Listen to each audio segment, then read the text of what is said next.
Question पढ़े होंगे, क्योंकि बहुत सारे ऐसे क्वेश्चन आते हैं जो कि एक जनरल कॉमन सेंस के ऊपर आते हैं, तो वहाँ पे हमें किन चीज़ों का ध्यान रखना है। अभी बेसिकली जो प्रयास चल रहा है शिक्षा के ऊपर, वो चल रहा है स्टूडेंट सेंट्रिक बनाने का। तो मोस्टली जो भी आपको अच्छी चीजें पूछी जाती है कि इसमें से कुछ गुड क्वालिटीज आपने सेलेक्ट करनी है, या फिर एक अच्छे क्लासरूम की क्वालिटी सेलेक्ट करनी है, इस तरीके की जो भी आपके पास क्वेश्चन आते हैं, आपने ध्यान देना है जो भी स्टूडेंट सेंट्रिक एक्टिविटीज होंगी उनको आपने प्रेफरेंस देना है। और पहले के टाइम पे टीचिंग हमारी होती थी लेक्चर मेथड के थ्रू, डिमॉन्स्ट्रेशन मेथड के थ्रू, यानी कि जो टीचर है वो तो जस्ट आपको वर्बली लेक्चर दे देगा, या फिर वो आपको एक मॉडल के साथ कुछ डेमोन्स्ट्रेट कर देगा। लेकिन अभी जो फोकस चल रहा है वो चल रहा है लर्निंग बाय डूइंग, आप करके सीखिए, प्रॉब्लम सॉल्विंग, इस तरीके की चीजों के ऊपर आपने ध्यान रखना है। अगर क्वेश्चन में आपके ऑप्शन में इस तरीके की चीजें हैं तो इनको आपने पहला प्रेफरेंस देना है। उसके बाद तीसरा आपके सर आपके यहाँ से नॉइस आ रहा है क्या? एक मिनट जस्ट।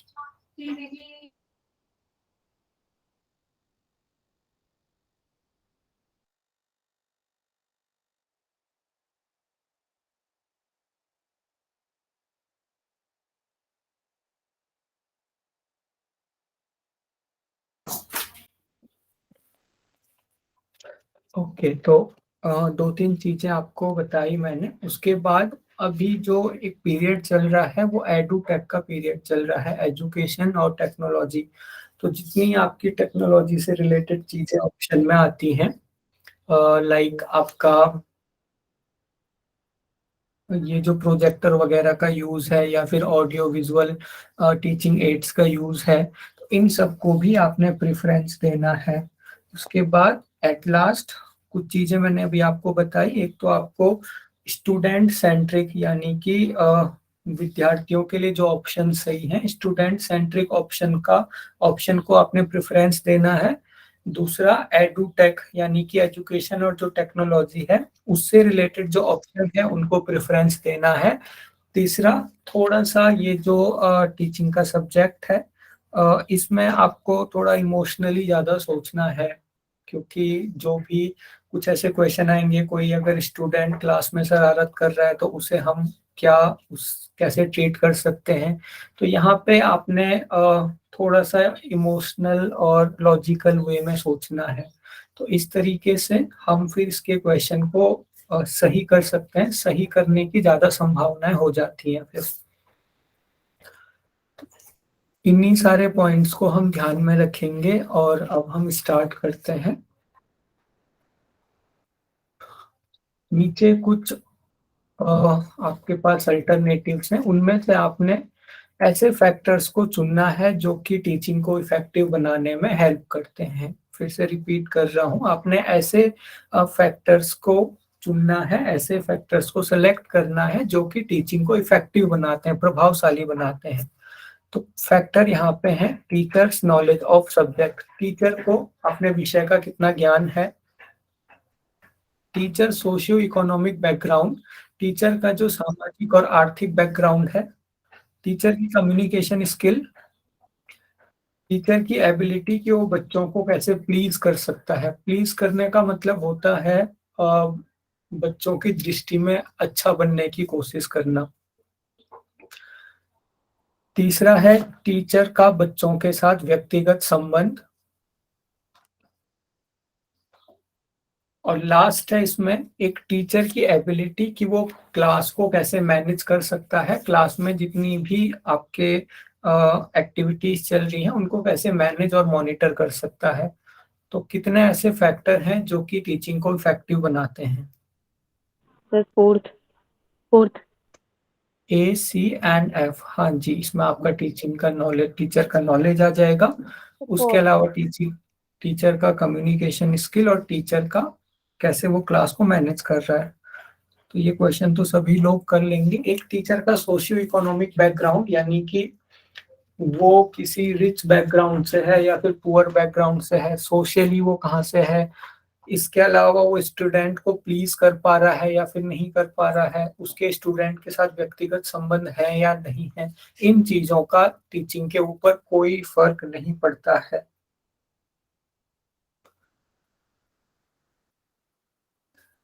टीचिंग एड्स क्यों यूज किए जाते हैं? टीचिंग एड्स पता है आप लोगों को, शिक्षण सामग्री, जो शिक्षण सामग्री है, सहायक शिक्षण सामग्री भी हमने कहते हैं, यानी कि टीचिंग में जो भी आपकी सामग्रियां यूज होती हैं वो क्यों यूज होती हैं। पहला है इसमें attracting student attention in the classroom. एक मिनट जस्ट।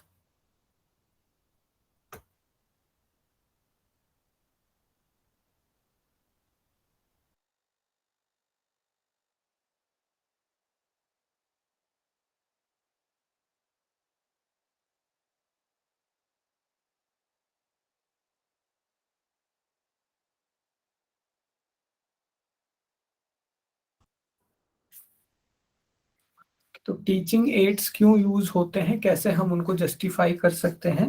पहला जो ऑप्शन है वो है स्टूडेंट का जो अटेंशन है, यानी कि स्टूडेंट का ध्यान क्लास में बनाए रखना, उसके लिए। दूसरा है जो इनडिसिप्लिन की प्रॉब्लम होती है, यानी कि जो आपका डिसिप्लिन है, बार बार कुछ बच्चे खराब कर देते हैं, उसको मिनिमाइज करने के लिए।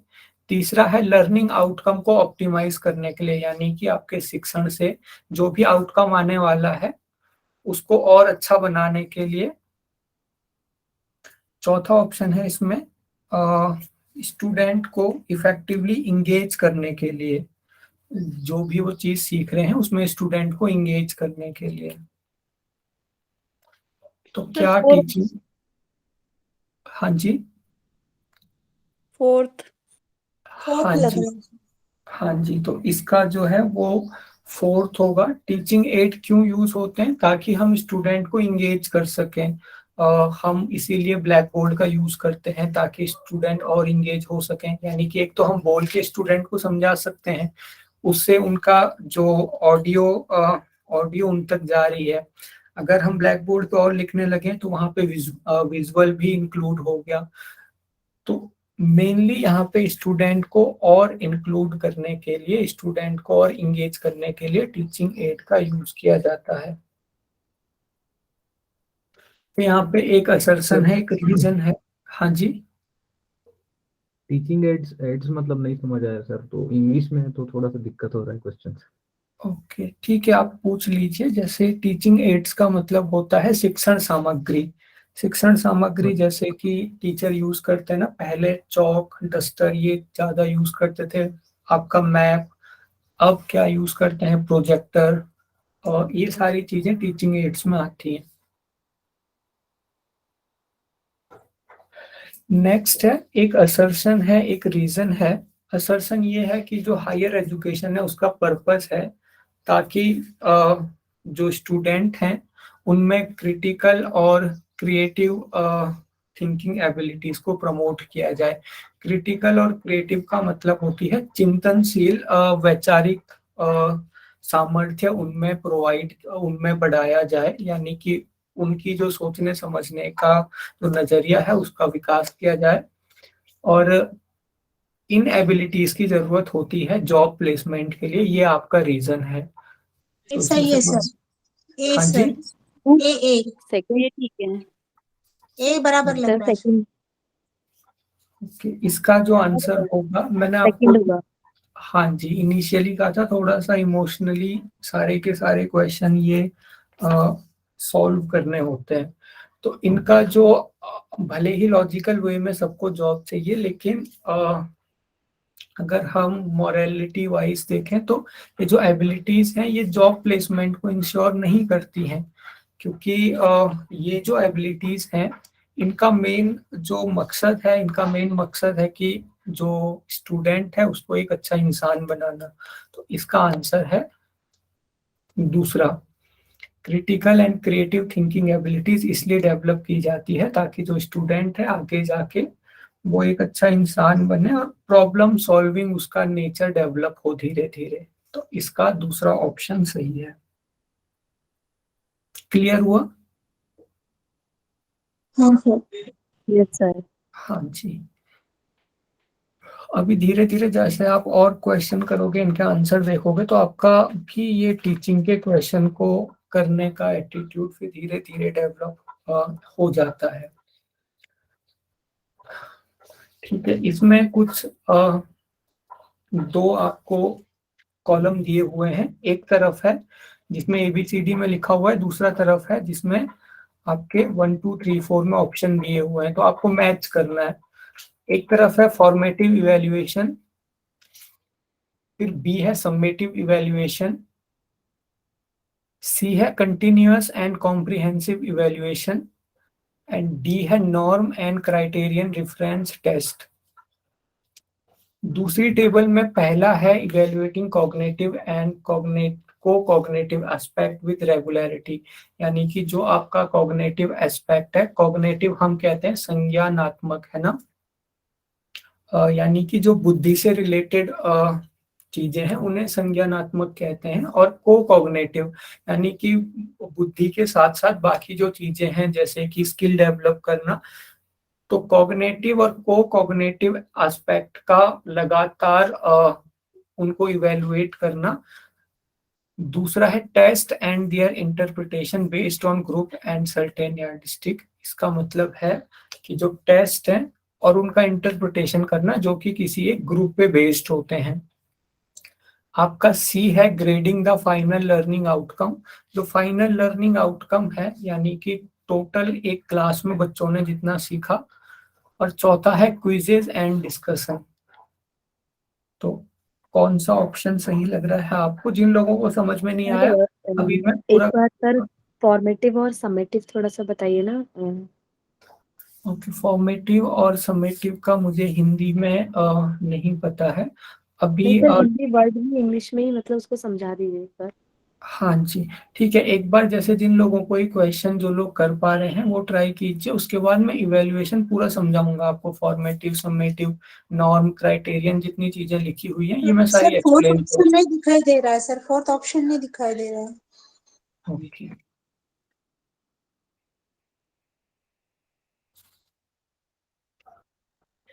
सेकंड है क्या सर? सर फर्स्ट लग रहा है। ठीक है, आपको फर्स्ट लग रहा है और कुछ लोगों को सेकंड लग रहा है। तो एक बार अब हम समझ लेते हैं इवैल्यूएशन को। इवैल्यूएशन से क्या समझते हो आप लोग? थोड़ा सा हमें हो सकता है 5 मिनट लग जाए इसमें, लेकिन क्योंकि इससे क्वेश्चन रिपीट होते हैं तो थोड़ा सा हम इसके बारे में डिस्कस कर लेते हैं। इवैल्यूएशन से क्या समझते हो आप लोग? सर हम जो टेस्ट और वो लेते हैं उससे जो बच्चों को इवैल्यूएट करते हैं उनके मूल्यांकन करते हैं कि वो कहाँ तक सही है कहाँ गलत है, हम पे किस चीज पे हमको फोकस करना है, ये चीजें आएगी ना। हाँ, मूल्यांकन करना, किसी चीज का मूल्यांकन करना, किसी चीज को मापना। मापना, इसके लिए एक वर्ड हम यूज कर सकते हैं कि उसने, किसी बच्चे ने कितना सीखा, या फिर कोई टीचर कितना अच्छा पढ़ा रहा है तो वो टीचर का इवैल्यूएशन हो जाएगा। बच्चा कितने अच्छे से पढ़ रहा है तो वो बच्चे का इवैल्यूएशन हो जाएगा। तो ये जो इवैल्यूएशन है, पहले जस्ट क्या होता था, पहले के टाइम पे अगर आपने देखा होगा तो जस्ट बोल्ड होता था। उससे पहले के जितने एग्जाम होते थे या तो नहीं होते थे या फिर वो लास्ट के फाइनल ईयर में नहीं जुड़ते थे। जैसे कि आप लोगों को पता होगा आज से 10 साल पहले जो भी आप लोग अपने क्लासेस में टेस्ट वगैरह देते थे तो बस जो ईयरली एग्जाम है उसका रिजल्ट जुड़ता था, हाफ ईयरली का, क्वार्टरली का कोई रिजल्ट नहीं जुड़ता था। और आपका जो इवैल्यूएशन होता था बस वो पेपर के आधार पे होता था कि आपसे पेपर ले लिया जाएगा और उसके आधार पे इवैल्यूएशन होता था। लेकिन अब जो हमारी एजुकेशन पॉलिसी है, अब जो हमारी एजुकेशन है उसमें जुड़ गया है कंटिन्यूअस एंड कॉम्प्रिहेंसिव इवैल्यूएशन। जो लोग CBSE बोर्ड से पढ़े हुए हैं वो लोग इसको ज्यादा अच्छे से समझ सकते हैं, या फिर यूनिवर्सिटी वगैरह में भी ये कंटिन्यूअस एंड कॉम्प्रिहेंसिव इवैल्यूएशन होता है। कॉन्टिन्यूअस एंड कॉम्प्रिहेंसिव इवैल्यूएशन का मतलब है, कंटिन्यूअस का मतलब है लगातार, यानी कि हमें छात्रों का मूल्यांकन लगातार करना है। तो जो अभी ग्रेडिंग सिस्टम कुछ टाइम पहले सीबीएसई बोर्ड में था कि पहले फॉर्मेटिव असेसमेंट होता था, फिर बीच में हाफ ईयरली एग्जाम होता था, उसके बाद फिर से फॉर्मेटिव असेसमेंट, फिर एक ईयरली एग्जाम, और सारे के सारे नंबर जुड़ते थे। यानी कि जितने भी एक साल में आपके एग्जाम हो रहे हैं सभी के नंबर जुड़ रहे हैं, सभी इंपॉर्टेंट हैं। तो कंटिन्यूअस का मतलब है लगातार बच्चों का मूल्यांकन करना। आपकी यूनिवर्सिटी में भी यही होता है। आपने देखा होगा आपके इंटरनल होते हैं, तो इंटरनल भी इसीलिए होते हैं ताकि कंटिन्यूअस मूल्यांकन किया जा सके। ऐसा ना हो कि 6 महीने के लिए बच्चा पूरा रिलैक्स हो जाए। सर, हाँ जी। तो जो लाइक ये जो कंटिन्यूअस वाला है इसे हम एफए बोलेंगे, या जो एफए होते थे स्कूल में, या फिर ये फॉर्मेटिव इवैल्यूएशन है ये एफए होगा जो होता है ना, हाँ एफए यूनिट टेस्ट। हाँ जी, इस पे मैं अभी आ रहा हूँ। पहले हम इसे समझ लेते हैं, कंटिन्यूअस एंड कॉम्प्रिहेंसिव। अब कंटिन्यूअस आप लोग समझ के, कॉम्प्रिहेंसिव क्या होता है? कॉम्प्रिहेंसिव का मतलब होता है व्यापक। जैसे पहले के टाइम पे बस बुद्धि का मेजरमेंट किया जाता था, इंटेलिजेंस को नापते थे जस्ट पेपर के थ्रू, कि किसी बच्चे ने कि उसकी बुद्धि में कितना बैठा या फिर उसने कितना समझा किसी चीज को। लेकिन अब क्या हो रहा है, अब आपका ये इंटेलिजेंस के साथ साथ आपके को स्कॉलेस्टिक एक्टिविटीज, यानी कि आप जो डांस वगैरह करते हो, आप किसी स्पोर्ट्स वगैरह में अच्छे हो, उसका भी इवेल्युएशन होता है, उसका भी मूल्यांकन होता है, उसके भी नंबर जुड़ते हैं। तो कंटिन्यूअस एंड कॉम्प्रिहेंसिव इवैल्यूएशन का मतलब हो गया इवैल्यूएटिंग कॉग्निटिव एंड को कॉग्निटिव एस्पेक्ट विद रेगुलरिटी। ये सबकी समझ में आ गया। सी का होगा पहला, यानी कि आपको कॉग्निटिव संज्ञानात्मक इंटेलिजेंस से जुड़ी हुई चीजों को टाइम टू टाइम उनका मेजरमेंट करना है, उनका मूल्यांकन करना है। और को कॉग्निटिव एस्पेक्ट यानी कि जो बच्चा है वो और क्या क्या सीख रहा है, जैसे डांस हो गया, स्पोर्ट्स हो गया, सर जैसे उसका। सर सर जैसे अदर एक्टिविटीज हो गई, जो भी एक्टिविटीज होती हैं स्कूल्स में, कोलाज की हो गई, डांस हो गया, स्पोर्ट्स हो गया, हाँ, आर्ट्स हो गया, और आर्ट, म्यूजिक, ये सारा। डिबेट हो गया। हाँ जी, ये सारा को कॉग्निटिव हम कहते हैं, या फिर को स्कॉलेस्टिक हम इसे कहते हैं। अब हिंदी में आप में से किसी को पता होगा को स्कॉलेस्टिक को हम क्या कहते हैं? बाकी आप लोग एक बार देख लोगे। को स्कॉलेस्टिक एक्टिविटीज यानी कि आपकी एकेडमिक एक्टिविटीज को छोड़कर बाकी एक्टिविटीज।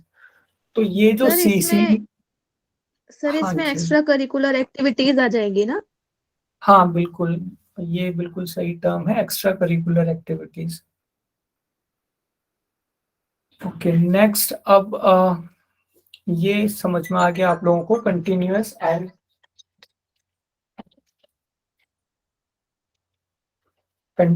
And comprehensive evaluation. अगर आप लोगों को समझ में आ गया, तब हम ये देखते हैं कि कंटिन्यूअस एंड कॉम्प्रिहेंसिव इवैल्यूएशन होता क्या है। तो इसमें लगातार आपने बच्चों का मूल्यांकन करना है। अब मूल्यांकन करने के लिए दो प्रकार के इवैल्यूएशन किए जाते हैं, फॉर्मेटिव इवैल्यूएशन और सम्मेटिव इवैल्यूएशन। सम्मेटिव इवैल्यूएशन जो होता है, जिस क्लास में बच्चा पढ़ रहा है उसके लास्ट में ये इवैल्यूएशन होता है, और इसका मकसद होता है कि बच्चे ने उस क्लास में कितना सीखा, इस चीज को पता करना, किसी बच्चे ने कितना अचीव किया।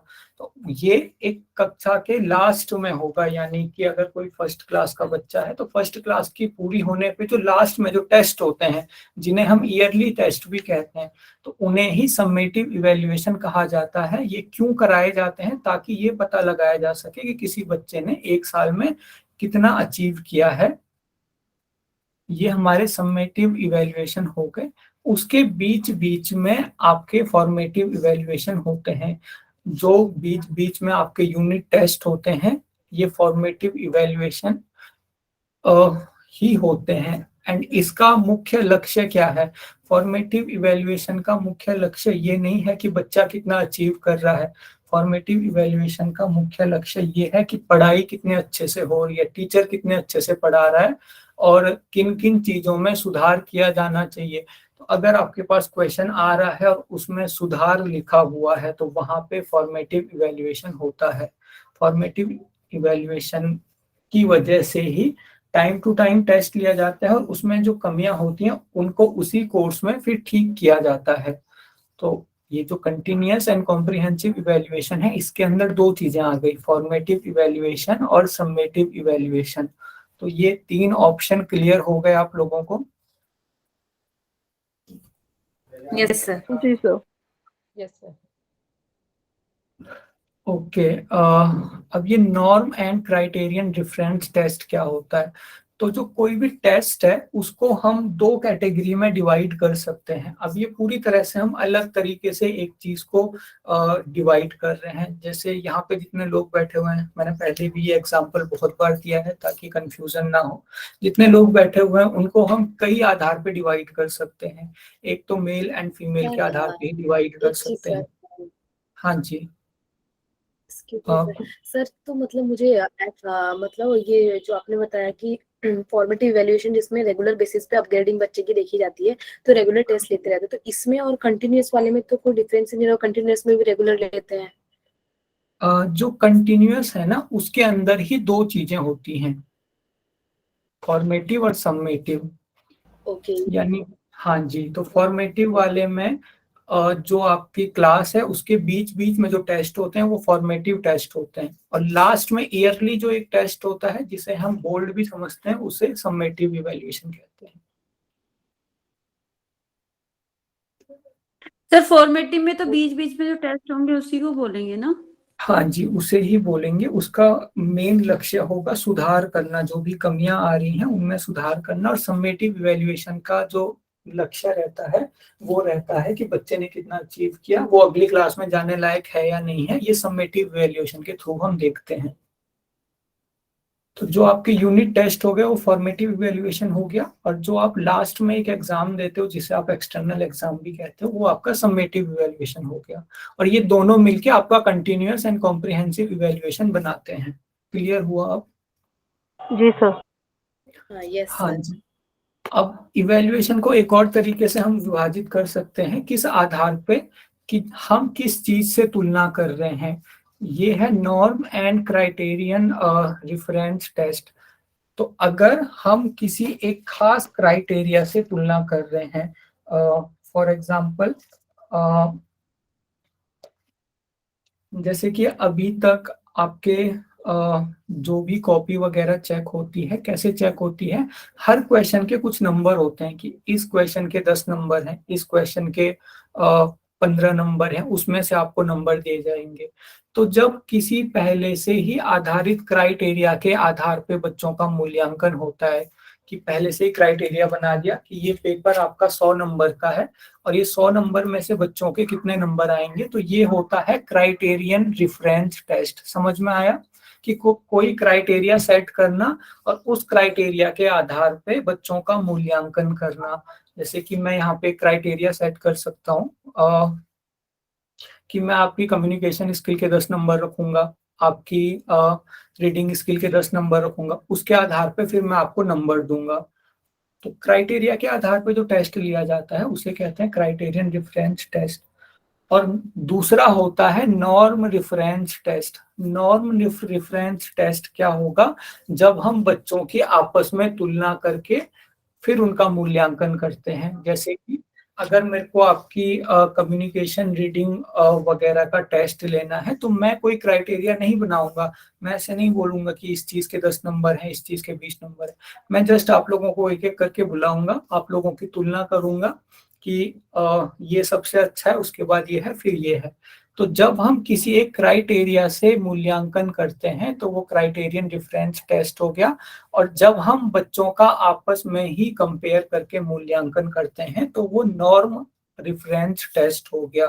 अब यहाँ पे 2 क्वेश्चन है, जो आपका परसेंटेज है वो किस में आता है और जो आपका परसेंटाइल है वो किस में आता है? सर कंपैरिजन में आएगा परसेंटाइल तो। सर हाँ ये जो जी। क्राइटेरिया बोल रहे हो आप, ये मतलब कि एक क्वेश्चन 10 नंबर्स का है, दूसरा क्वेश्चन 5 नंबर का, वो बोल रहे हो आप? हाँ जी, जहाँ पे हम स्टूडेंट को मार्क्स देते हैं और उन मार्क्स के आधार पर उनका मूल्यांकन करते हैं। और नॉर्म आधारित मतलब जहाँ पे हम स्टूडेंट को आपस में कंपेयर कर रहे हैं फिर उनका मूल्यांकन कर रहे हैं। जैसे कि आपके क्लास में 75% आए, तो ये तो आपको मार्क्स मिले हैं ना 75%। तो ये आपका क्राइटेरियन रिफरेंस टेस्ट हो गया। और दूसरा, अगर मैं आपको बोलूं कि आपकी क्लास में सेकंड पोजीशन है, तो अभी मैं आपको क्लास के बाकी सारे बच्चों के साथ कंपेयर कर रहा हूं, तो जहां पे भी हम बच्चों को आपस में कंपेयर करते हैं वो आता है नॉर्म रिफरेंस टेस्ट। अब सभी लोगों को क्लियर हुआ? हाँ सर, क्लियर हो Yes, गया। sir, clear. हाँ जी। तो जहाँ पर भी परसेंटाइल कंपैरिजन हो नॉर्म। सब नॉर्म होगा। ओके। जी। और ये आपको ध्यान में रखना है, क्योंकि इससे क्वेश्चन लगभग रिपीट होते हैं। और भी क्वेश्चन थे लेकिन सेम क्वेश्चन थे, इसलिए मैंने बहुत सारे क्वेश्चन हटाए हैं। इसीलिए मैंने इसी क्वेश्चन में आपको थोड़ा डिटेल में समझाने का ट्राई किया है इसे। दूसरा एक और टेस्ट होता है जिसे हम कहते हैं डायग्नोस्टिक टेस्ट। डायग्नोस्टिक टेस्ट यानी कि जो शिक्षण चल रहा है, डायग्नोसिस का मतलब होता है निदान करना, किसी रोग का पता लगाना, परेशानी का पता लगाना। तो नैदानिक टेस्ट भी हम उसे समझ सकते हैं। तो जो डायग्नोसिस और डायग्नोस्टिक टेस्ट है, उसमें ये पता लगाया जाता है कि कोई जो स्टूडेंट है या फिर कोई टीचर है या फिर जो टीचिंग चल रही है उसमें क्या क्या परेशानियां हैं, उसे हम कहते हैं डायग्नोस्टिक टेस्ट। और दूसरा होता है अचीवमेंट टेस्ट, यानी कि बच्चे ने कितना अचीव किया है, इसे हम अचीवमेंट टेस्ट कहते हैं। तो आप लोग ये बताइए, सम्मेटिव इवैल्यूएशन और फॉर्मेटिव इवैल्यूएशन में से कौन सा अचीवमेंट टेस्ट है और कौन सा डायग्नोस्टिक टेस्ट है? सर Summative diagnosis रहेगा। डायग्नोस्टिक होगा सर, और जो फॉर्मेटिव रहेगा वो दूसरा रहेगा। फॉर्मेटिव वाला कौन सा रहेगा आपका? सर वो अचीवमेंट। हाँ, अचीवमेंट वाला रहेगा सर। फॉर्मेटिव वाला आपका डायग्नोस्टिक रहेगा। मैंने आपको क्या बताया था? सर समेटिव अचीवमेंट रहेगा ना, समेटिव। अचीवमेंट होगा क्योंकि वो लास्ट में मिलेगा और लास्ट में पता चलेगा कि बच्चे ने कितना अचीव किया। फॉर्मेटिव में होगा कि क्या क्या कमी है उसमें उसको इम्प्रूव करने के लिए, परेशानी है तो उसको इम्प्रूव करने। हाँ जी, हाँ फॉर्मेटिव वाला मैंने आपको बताया बीच बीच में टेस्ट होता है, और इनका मेन जो लक्ष्य होता है वो रहता है कि क्या क्या परेशानियां आ रही है और कैसे उसमें सुधार किया जाए। तो फॉर्मेटिव इवैल्यूएशन आपका होता है एक डायग्नोस्टिक टेस्ट, और समेटिव इवैल्यूएशन आपका होता है अचीवमेंट। तो अभी मैं जितना बताया वो सारा का सारा आपको याद होना चाहिए, क्योंकि बहुत क्वेश्चन रिपीट हो रहे हैं। अगर आप देखोगे प्रीवियस ईयर के क्वेश्चन, तो काफी सारे क्वेश्चन इससे रिपीट हो रहे हैं। तो ये आपके सारे के सारे टेस्ट हो गए हैं। क्लियर हुआ आप लोगों को? जी सर। इसके अलावा आगे क्वेश्चन का टाइप आएगा, उसे भी हम डिस्कस करेंगे। एमसीक्यू, सब्जेक्टिव, ऑब्जेक्टिव, ये सारे टेस्ट। इसके अलावा एक और टेस्ट होता है जिसे हम एप्टीट्यूड टेस्ट कहते हैं। तो एप्टीट्यूड टेस्ट क्या होता है? सर इंक्लाइनेशन किधर होता है स्टूडेंट का, वो देखने के लिए। इंटरेस्ट। हाँ जी, एप्टीट्यूड टेस्ट आपका होता है इंटरेस्ट देखने के लिए, जो छात्र की प्राकृतिक प्रतिभा है या फिर जो उसका प्राकृतिक झुकाव है, उसको देखने के लिए एप्टीट्यूड टेस्ट होता है। और ये एप्टीट्यूड टेस्ट बेसिकली क्यों किया जाता है? ताकि किसी कोर्स में एडमिशन लेने से पहले एप्टीट्यूड टेस्ट होता है कि वो छात्र का इस कोर्स में एडमिशन लेने के लिए इंटरेस्ट है भी या नहीं, या फिर उसके पास इतना टैलेंट है भी या नहीं कि वो इस कोर्स को अच्छे से कर सके। हाँ जी। तो जो भी आपके ये जो नीट और इसके अलावा जेई, ये सारे एग्जाम होते हैं, ये आपके एप्टीट्यूड टेस्ट होते हैं। इसके अलावा एक होता है प्रोफिशिएंसी टेस्ट। तो प्रोफिशिएंसी टेस्ट किसे कहते हैं? प्रोफेशन कौन सा चूज करना चाहिए सर, उसके लिए होगा शायद। अच्छा, प्रोफिशिएंसी टेस्ट होता है कि किसी एक सर्टेन टाइम पीरियड में किसी पर्सन ने कितना गेन किया, तो उसे हम प्रोफिशिएंसी टेस्ट कहते हैं। कितनी प्रोग्रेस की ना, वही ना प्रोग्रेस जो कर रहा है। हाँ जी, एक तरह से हम समेटिव इवैल्यूएशन से भी रिलेट कर सकते हैं प्रोफिशिएंसी टेस्ट को। ये सारे के सारे आपके इवैल्यूएशन हो गए। Okay, greater the handicap of student coming to educational institution, greater the demand on the। जो आपका सर ऊपर का एक बार बताइए ना आंसर। ओके, अब तो आप लोग सॉल्व कर लोगे, एक बार ट्राई कीजिए इसे सॉल्व करने का। सर फर्स्ट बोला था ना सर मैंने, फर्स्ट ही बराबर है ना? फर्स्ट था ना इसका, फर्स्ट। हाँ जी, अब तो सारे लोग सॉल्व कर लेंगे। फॉर्मेटिव जो इवैल्यूएशन है उसमें वो आपके क्विज एंड डिस्कशन। हाँ क्विज डिस्कशन ये सारी चीजें होती हैं। और समेटिव इवैल्यूएशन में grading the learning outcome, final कितने ग्रेड आए, ये चीजें इसमें डिस्कस होती हैं, है ना। इसके अलावा आपका कंटिन्यूअस एंड कॉम्प्रिहेंसिव इवैल्यूएशन में ये वाला ऑप्शन हो गया। और norm and criterion reference test, norm का मतलब किसी क्राइटेरिया के आधार पे या फिर किसी ग्रुप के आधार पे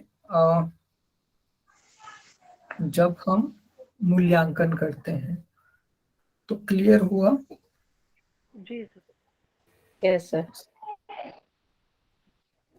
Okay, greater the handicap of student coming to educational institution, greater the demand on the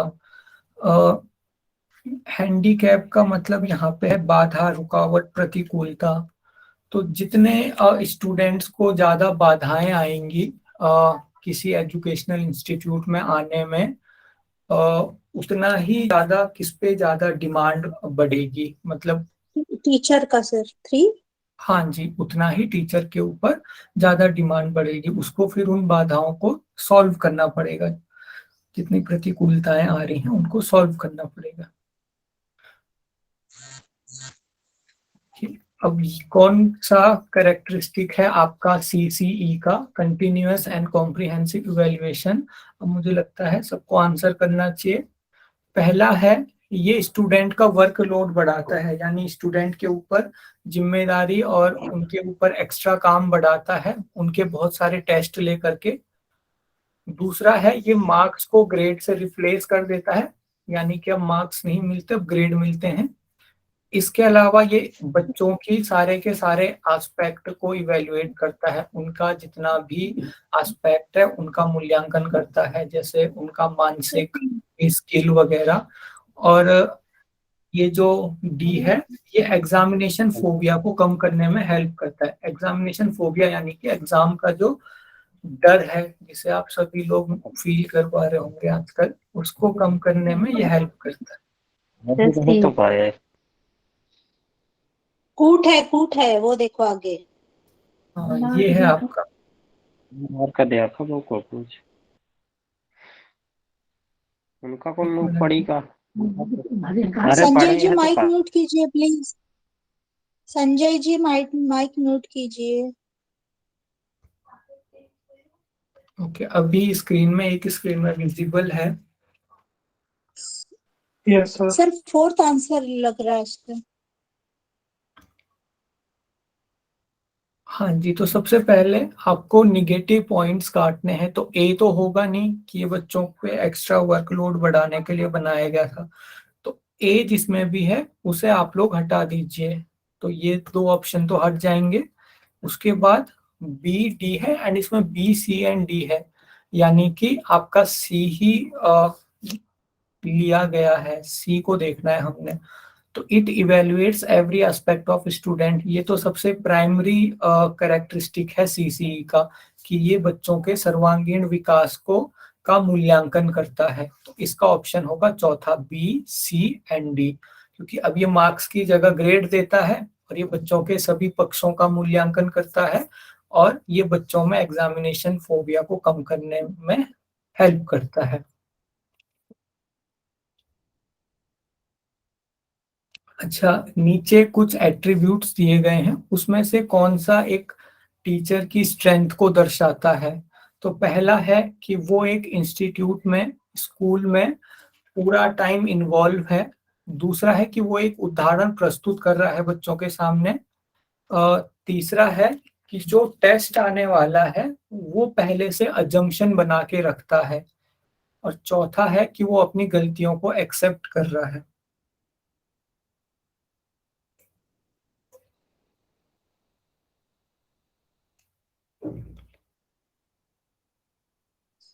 sir first है। फर्स्ट।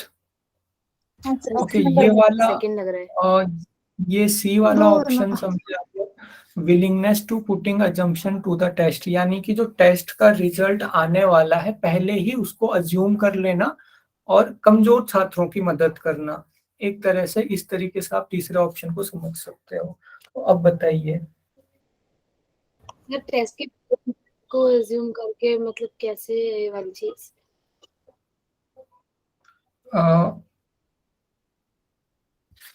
ये तीसरा वाला पूछ रहे हो आप, willingness to put assumption to the test, यानी कि टेस्ट होने से पहले ही टीचर को पता चल जाता है ना कि क्या रिजल्ट आने वाला है, कौन से बच्चे पीछे रहने वाले हैं। तो ऐसा अजम्पशन पहले ही कर लेना और इसका अगला स्टेप होता है कि उसके अकॉर्डिंग आपको टीचिंग करनी है। Sir fourth. Fourth, A B C and D.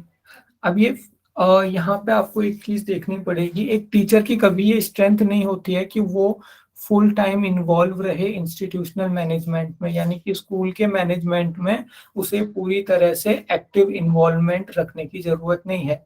Just अगर वो अपने सब्जेक्ट भी अच्छे से पढ़ा रहा है तो भी उसकी एक अच्छी स्ट्रेंथ है। ये भले ही एक मैनेजमेंट की स्किल हो सकती है कि आपको स्कूल को मैनेज करना है, पूरी तरह से उसमें इन्वॉल्व रहना है, लेकिन एक टीचिंग की स्ट्रेंथ नहीं है कि आपको स्कूल को मैनेज करना है। आपको बस एक क्लास को मैनेज करना आना चाहिए जब आपका टाइम पीरियड है, जब आपका पीरियड है क्लास में। इसका आंसर होगा बी सर सी। आपका कहने का मतलब है जब टीचर अगर क्लास करवा रहा है तो उस क्लास को पूरा अच्छे से समझ में आना चाहिए, वो प्रभावपूर्ण होनी चाहिए, मतलब वो पर्सनैलिटी के साथ और वैसे अच्छी होनी हाँ चाहिए कि वो हाँ आपका इफेक्ट छोड़े। आपको जरूरत नहीं है कि पूरे स्कूल को आप पढ़ाएं, लेकिन जिसको पढ़ाएं उसको याद रहे। हाँ, यानी कि आपको बस अपनी क्लास को देखना है, जिस टाइम आप क्लास के अंदर गए उस टाइम से आपका टीचिंग वाली पर्सनालिटी मेजर होती है, वहां पे से पता चलता है कि आप कितना अच्छा पढ़ा रहे हो। बाकी स्कूल के प्रबंधन में आप हो या ना हो, 15 अगस्त का कार्यक्रम चल रहा है, आप वहां पे नहीं जा रहे हो, कोई फर्क नहीं पड़ता है कि आप कैसे टीचर हो। तो ये पहला वाला ऑप्शन इसी तरीके का है कि स्कूल के प्रबंधन में भी आपको इन्वॉल्व होना चाहिए। तो ये एक टीचर की स्किल हो ये जरूरी नहीं है। तो इसका जो आंसर होगा वो होगा B C and D. Clear हुआ सभी को, कोई कंफ्यूजन है? सर नॉलेज मिस्टेक का क्या है, कैसे आएगा मिस, इसको क्लियर कर। एक्नॉलेजिंग मिस्टेक्स, यानी कि जो भी मिस्टेक्स हैं, जो भी गलतियां हैं उनको स्वीकार करना, चाहे वो अपनी हो चाहे वो किसी और की हो। जी सर। जरूरी नहीं है कि बच्चे गलत होंगे, कभी कभी टीचर्स भी गलती कर देते हैं। हाँ जी, और इस चीज का पूरा ध्यान रखना चाहिए। ठीक है, नेक्स्ट है, अब हम बात करेंगे मल्टीपल चॉइस टाइप क्वेश्चन में।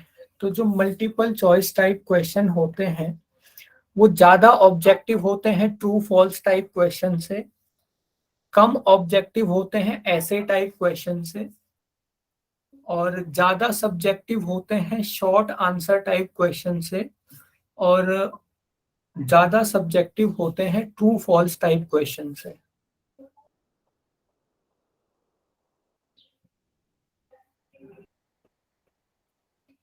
तो क्या इसका आंसर रहेगा? ये subjective objective types of question clear है आप लोगों को, या फिर मैं एक बार बताऊं आपको इसे? सर बता दो, आप ऐसे तो क्लियर है पर आप बता दो सर। ओके,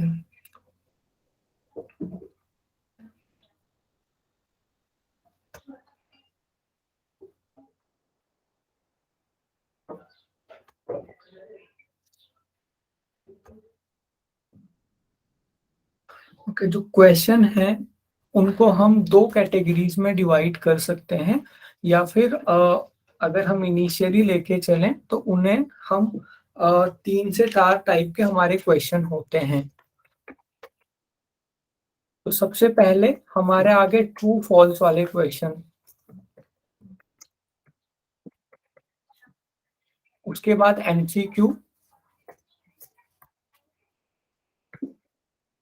उसके बाद आते हैं शॉर्ट आंसर टाइप क्वेश्चन, यानी कि इनमें आपको कम शब्दों में अपना उत्तर लिखना होता है। उसके बाद आता है लॉन्ग आंसर टाइप क्वेश्चन, यानी कि ऐसे टाइप का क्वेश्चन से हम ऐसे टाइप का यानी निबंध वाले क्वेश्चन भी इन्हें हम कहते हैं। तो ये 4 तरीके के क्वेश्चन हैं। अब इनको आपको बहुत ज्यादा समझने की जरूरत नहीं है, लेकिन सब्जेक्टिविटी और ऑब्जेक्टिविटी को आपको समझने की जरूरत है। सब्जेक्टिविटी और ऑब्जेक्टिविटी, वैसे इसके अलग मायने हैं। सब्जेक्टिविटी का मतलब ये है कि जो हमारे अंदर नॉलेज है, हमारे अपने ज्ञान का, उसके ऊपर कोई फर्क पड़ रहा है या फिर नहीं पड़ रहा है। अगर जो हमारा नॉलेज है, अगर हमारे विचारों का, हमारे मूल्यों का, ज्ञान के ऊपर फर्क पड़ रहा है, तो उसे हम सब्जेक्टिविटी कहते हैं। यानी कि मैं आपको कुछ बता रहा हूं, अगर उसमें मेरे अपने विश्वास शामिल हैं, जैसे मैं आपको योग पढ़ा रहा हूं, तो क्योंकि मैं योग में विश्वास करता हूं और मैं आपको जितना नहीं है उससे ज्यादा बढ़ा चढ़ा के योग की अगर मैं आपको बेनिफिट्स बताऊं, तो वो सब्जेक्टिविटी हो गई कि मैं अपने विश्वासों का भी ध्यान रख रहा हूं। जो मेरे विश्वास हैं, जिसपे मेरी श्रद्धा है, इन सारी चीजों को मैं उस नॉलेज में इंक्लूड कर रहा हूं। ये हो गया सब्जेक्टिविटी। ऑब्जेक्टिविटी होती है कि अपने मत, अपने विश्वासों को ज्ञान से पूरी तरीके से अलग रखना, ये होती है ऑब्जेक्टिविटी। सब्जेक्टिविटी को हम हिंदी में कहते हैं व्यक्तिपरकता, ऑब्जेक्टिविटी को हम कहते हैं वस्तु निष्ठता। ये हमारी ऑब्जेक्टिविटी हो गई। अब आप लोग बताइए, सबसे ज्यादा सब्जेक्टिविटी कौन से क्वेश्चन में इंक्लूड हो सकती है? सर ऐसे टाइप क्वेश्चन में। हाँ जी, ऑब्जेक्टिविटी क्या बोला आपने? ऑब्जेक्टिविटी यानी कि जो ज्ञान है वो पूरी तरह से आपके मत, आपके विचारों से, आपकी श्रद्धा से, आपके मत से पूरी तरह से अलग है।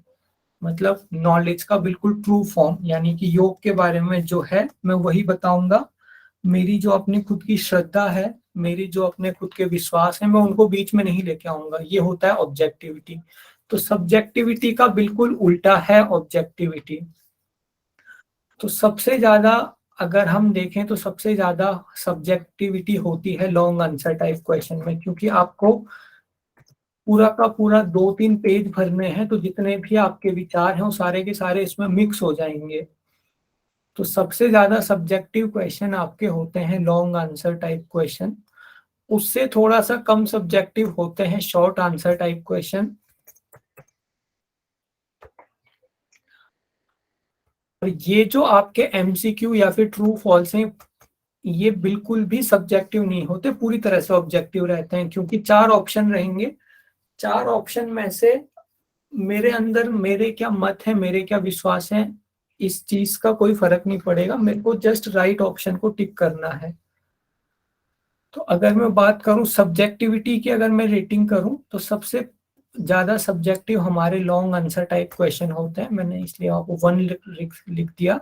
शॉर्ट आंसर थोड़ा कम सब्जेक्टिव रहेंगे,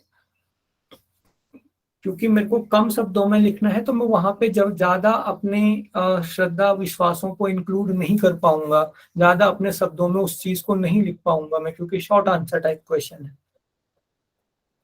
उसके बाद एमसीक्यू और आपका ट्रू फॉल्स, ये सब्जेक्टिव नहीं होते, लेकिन फिर भी अगर आपको एक तरह से इनको रैंक करना है, तो क्योंकि एमसीक्यू में 4 ऑप्शन होते हैं, तो हमें वहां पे दिमाग चलाने का ज्यादा मौका रहता है ट्रू फॉल्स की अपेक्षा। तो जो एमसीक्यू है वो तीसरे नंबर पे ज्यादा सब्जेक्टिव रहेगा, और जो ट्रू फॉल्स है वो पूरी तरह से ऑब्जेक्टिव रहता है। क्योंकि एमसीक्यू में तो 4 ऑप्शन थे, ट्रू फॉल्स में बस 2 ही ऑप्शन होते हैं, या तो कोई चीज ट्रू होगी या तो कोई चीज फॉल्स होगी। तो सबसे कम सब्जेक्टिव होते हैं हमारे ट्रू फॉल्स। वहां पे आपके पास दिमाग चलाने का कोई मौका नहीं है, कोई चीज सही है तो है, गलत है तो है। एमसीक्यू में क्योंकि 4 ऑप्शन है तो थोड़ा ज्यादा दिमाग चलेगा, शॉर्ट आंसर में थोड़ा और दिमाग चलेगा, और लॉन्ग आंसर में सबसे ज्यादा दिमाग चलेगा। तो ये हमारी सब्जेक्टिविटी हो गई। इसके ठीक अपोजिट बन जाएगा हमारा ऑब्जेक्टिविटी की डायरेक्शन। यानी कि सबसे ज्यादा ऑब्जेक्टिव कौन होंगे? नो टाइप क्वेश्चन, आपके ट्रू फॉल्स टाइप क्वेश्चन, उसके बाद एमसीक्यू, उसके बाद शॉर्ट आंसर टाइप क्वेश्चन, उसके बाद लॉन्ग आंसर टाइप क्वेश्चन। तो समझ आया सभी लोगों को? हाँ सर। Yes, sir. हाँ जी, तो इसे लिख लीजिए जहाँ पे आपने इवैल्यूएशन लिखा था या फिर पहले लिखा होगा वहीं पे अगर ये आपको नया कंसेप्ट लगा तो उसे वहीं पे आप लिख लोगे। तो अब बताइए, जो हमारे मल्टीपल चॉइस क्वेश्चन हैं वो ज्यादा सब्जेक्टिव होते हैं ना ट्रू फॉल्स टाइप क्वेश्चन से, तो इसका जो आंसर हो जाएगा वो चौथा इसका आंसर हो जाएगा। ठीक है,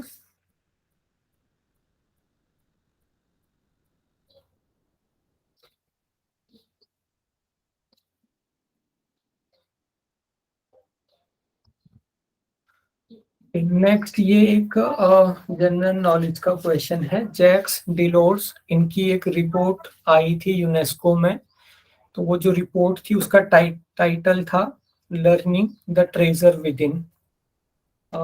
फिर से रिपीट कर रहा हूं मैं, जैक्स डिलोर्स थे, ये यूनेस्को में एक चेयरमैन थे, किसके, इंडिपेंडेंट कमीशन ऑन एजुकेशन के चेयरमैन है ये, है या फिर थे। तो इनकी रिपोर्ट थी learning the treasure with in.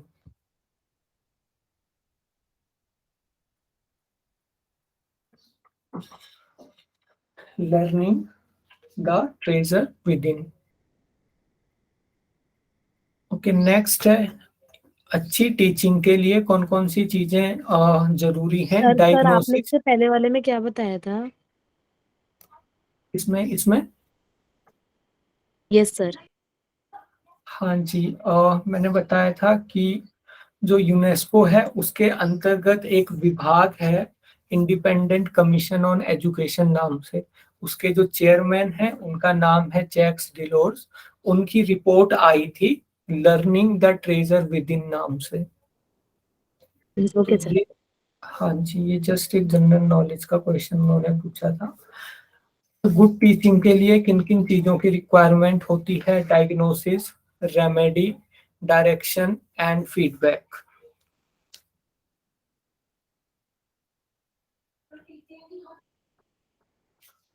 Diagnosis. Diagnosis का मतलब होता है निदान करना, परेशानियों का पता लगाना। रेमेडी का मतलब होता है जो परेशानियां आपको पता चली उनका हल निकालना। डायरेक्शन का मतलब होता है दिशा का पता होना कि किस दिशा में पढ़ाना है। फीडबैक का मतलब होता है जो हमने कल कम्युनिकेशन में पढ़ा था कि आप कैसा पढ़ा रहे हो, इस फीडबैक को एक्सेप्ट करना। तो अच्छी Sir, teaching, A, B, C first.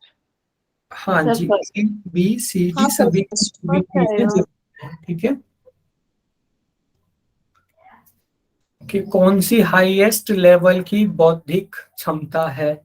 Knowing यानी कि किसी चीज को जानना। दूसरा है अंडरस्टैंडिंग, किसी चीज को समझना।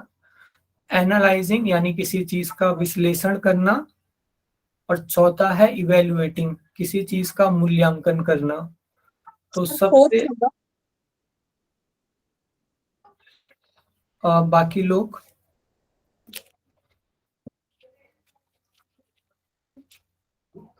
बाकी लोगों की समझ में आया? सबसे उच्च स्तरीय बौद्धिक क्षमता कौन सी है? जानना, समझना, विश्लेषण करना या फिर मूल्यांकन करना। Sir, third. Sir, third. Third, विश्लेषण करना। देखिए इसका आंसर बिल्कुल सही दिया था, इसका आंसर है मूल्यांकन करना। अब अगर आप किसी का मूल्यांकन करते हो तो उसके अंतर्गत ये तीनों चीजें ही आपको आनी चाहिए, जानना, समझना और विश्लेषण करना, तभी आप किसी का मूल्यांकन कर सकते हो। तो सबसे ऊपर की जो एबिलिटी है वो है इवेल्युएटिंग यानी कि मूल्यांकन करना। नीचे कुछ फैक्टर दिए हुए हैं, कौन सा टीचिंग को इम्पैक्ट नहीं करता, टीचिंग को प्रभावित नहीं करता? पहला है टीचर का नॉलेज, यानी कि टीचर के पास जो ज्ञान है। दूसरा है क्लासरूम की ऐसी गतिविधियां जो कि अधिगम को इनकरेज करती हैं, लर्निंग को इनकरेज करती हैं। तीसरा है socio economic background of Sir, teacher and, third. हाँ जी, टीचर Third और स्टूडेंट का सामाजिक और आर्थिक बैकग्राउंड, चौथा है लर्निंग थ्रू एक्सपीरियंस, एक्सपीरियंस से सीखना। इसका आंसर हो जाएगा तीसरा। टीचिंग एड्स यानी कि शिक्षण सामग्रियों के लिए कौन सी स्टेटमेंट सही है? पहला है कि वो कंसेप्ट को ज्यादा समय तक याद रखने में सहायता करती हैं। दूसरा है कि वो स्टूडेंट को ज्यादा अच्छे से सीखने में मदद करती है। तीसरा है कि वो टीचिंग लर्निंग प्रोसेस को इंटरेस्टिंग बना देती है। और चौथा है कि वो रोट लर्निंग किसे कहते हैं हम लोग? किसे कहेंगे रोट लर्निंग? पता नहीं सर, रोड का मैंने। रटना, रोट लर्निंग का रट्टा मतलब। की किस्म से। हाँ जी, सेकंड आंसर है सर फिर। Sir second ABC। सेकेंड। हाँ, इसका आंसर आपका ABC हो जाएगा।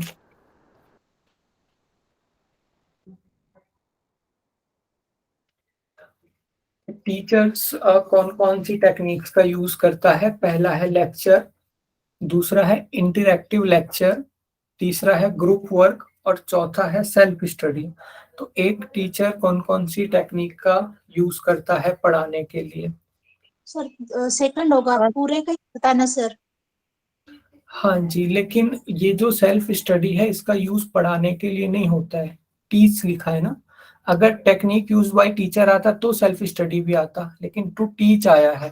फर्स्ट हो गया फर्स्ट हो जाएगा। इसका जो सर एक थोड़ा सा कंफ्यूजन है कि मैं सेल्फ स्टडी करूंगी, मेरा स्टडी करूंगी तो मैं बच्चों को सिखा पाऊंगी, मेरा बोल तो रिलेटेड टू एजुकेशन, जो पढ़ाना है उससे रिलेटेड स्टडी। हाँ, अपनी ऐसा सेल्फ नहीं होता। स्टडी है, लेकिन ये है कि कौन कौन सी टेक्निक, यानी कि कौन कौन सी टेक्निक क्लास में यूज हो रही है। अगर यहाँ पे टेक्निक नहीं लिखा रहता, एक्टिविटीज लिखा रहता, तो सेल्फ स्टडी फिर आ जाती है वहाँ पे। लेकिन ये टीचिंग टेक्निक बताई हुई है, तो कौन सी टीचिंग टेक्निक नहीं है? Self study. वो हमारे खुद के लिए जरूरी है, पर वो टीचिंग टेक्निक नहीं है ना। हाँ सर। हाँ जी, ठीक है।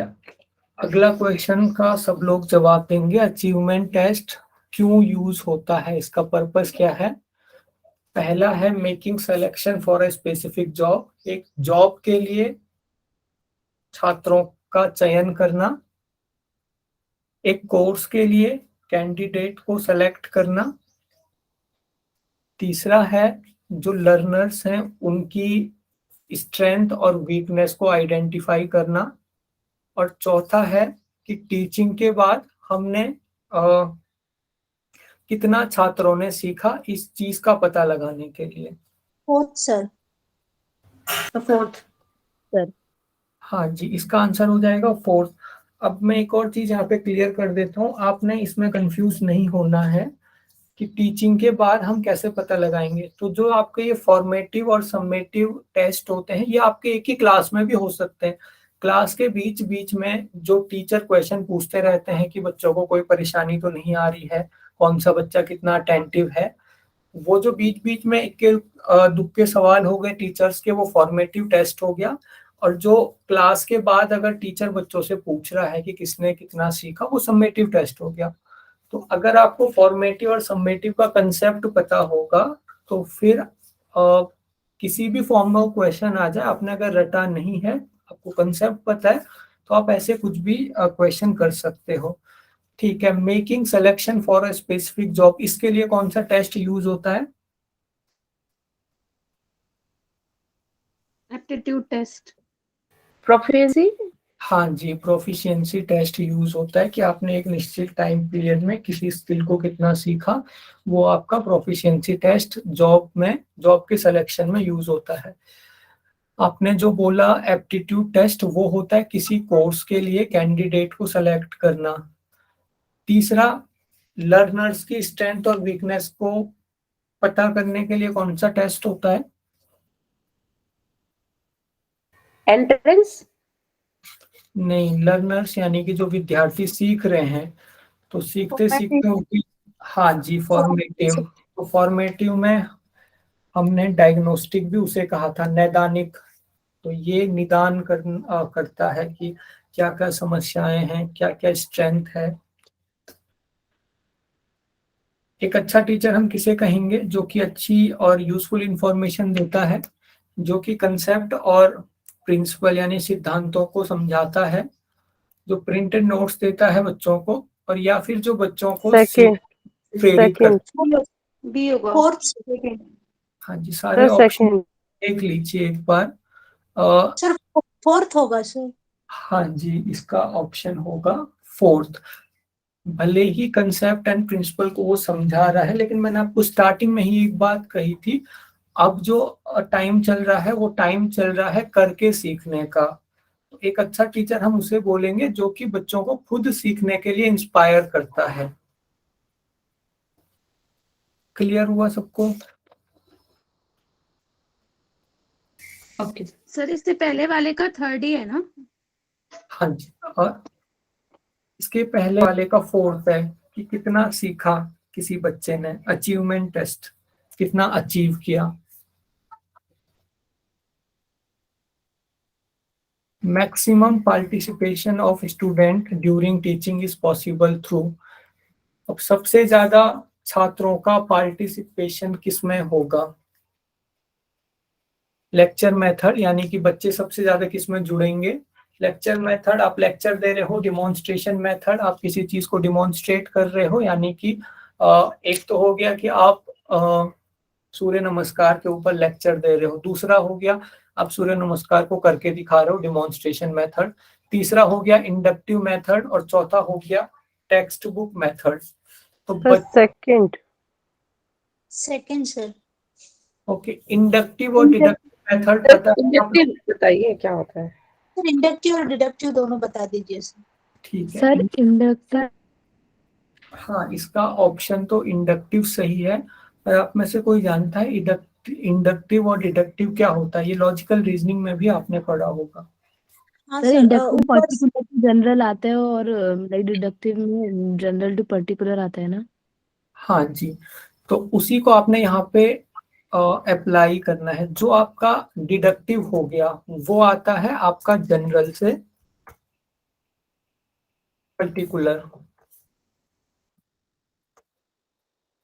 और अगर हम इसको टीचिंग की लैंग्वेज में समझने का ट्राई करें, तो जो टीचर है वो पहले एक कंसेप्ट दे देगा बच्चों को कि हाँ, गुरुत्वाकर्षण का सिद्धांत लागू होता है, और उसके बाद वो पर्टिकुलर एग्जाम्पल देगा कि जैसे ये सेब है, ये नीचे गिर रहा है, बारिश हो रही है।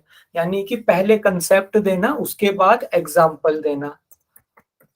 ये कैसी टीचिंग हो गई आपकी? डिडक्टिव। डिडक्टिव। डिडक्टिव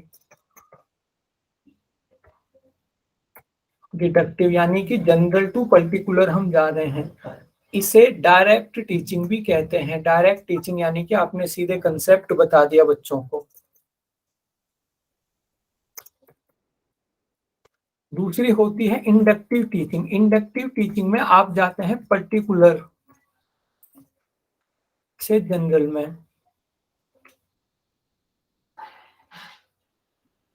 यानी कि बच्चों को टीचर बहुत सारे एग्जाम्पल देता है, बहुत सारे नमूने पेश करता है, और बच्चों को उससे जो कंसेप्ट है वो खुद निकालना होता है। यानी कि अगर मेरे को गुरुत्वाकर्षण समझाना है बच्चों को, तो मैं पहले बहुत सारे एग्जाम्पल दूंगा कि बारिश भी नीचे गिर रही है, तो ताकि बच्चे खुद अपना दिमाग चला के उस कंसेप्ट को पकड़ें। इसे हम कहते हैं क्या? Inductive teaching. समझ में आया? और क्योंकि इसमें हम डायरेक्ट कंसेप्ट नहीं बता रहे हैं, हम बच्चों को बस एक एग्जाम्पल दे रहे हैं, या फिर हो सकता है हम उन्हें कुछ प्रॉब्लम्स दे दें, उसके थ्रू वो बच्चे खुद कंसेप्ट को समझें, तो ये इनडायरेक्ट टीचिंग भी हो जाती है।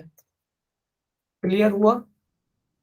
सर कहने का मतलब ये है कि बच्चों को जैसे कि कोई समस्या दे दी, कोई भी प्रॉब्लम दे दी और उसको बोला कि इसको अब सॉल्व करो अपने हिसाब से, हाँ वो जी, ही हो जाएगा ना इंडक्टिव में? हाँ, वो इंडक्टिव हो गई। या तो आप समस्या दे रहे हो, या फिर जो आपने कंसेप्ट समझाना है आप पहले बहुत सारे उसके एग्जाम्पल दे रहे हो, और बच्चों को आप कह रहे हो कि आप इन एग्जाम्पल से खुद अब एक जनरल कंसेप्ट बनाइए। जैसे जैसे मैंने आपको एग्जाम्पल दिया ग्रेविटेशनल का, गुरुत्वाकर्षण का। तो ये होती है इंडक्टिव टीचिंग।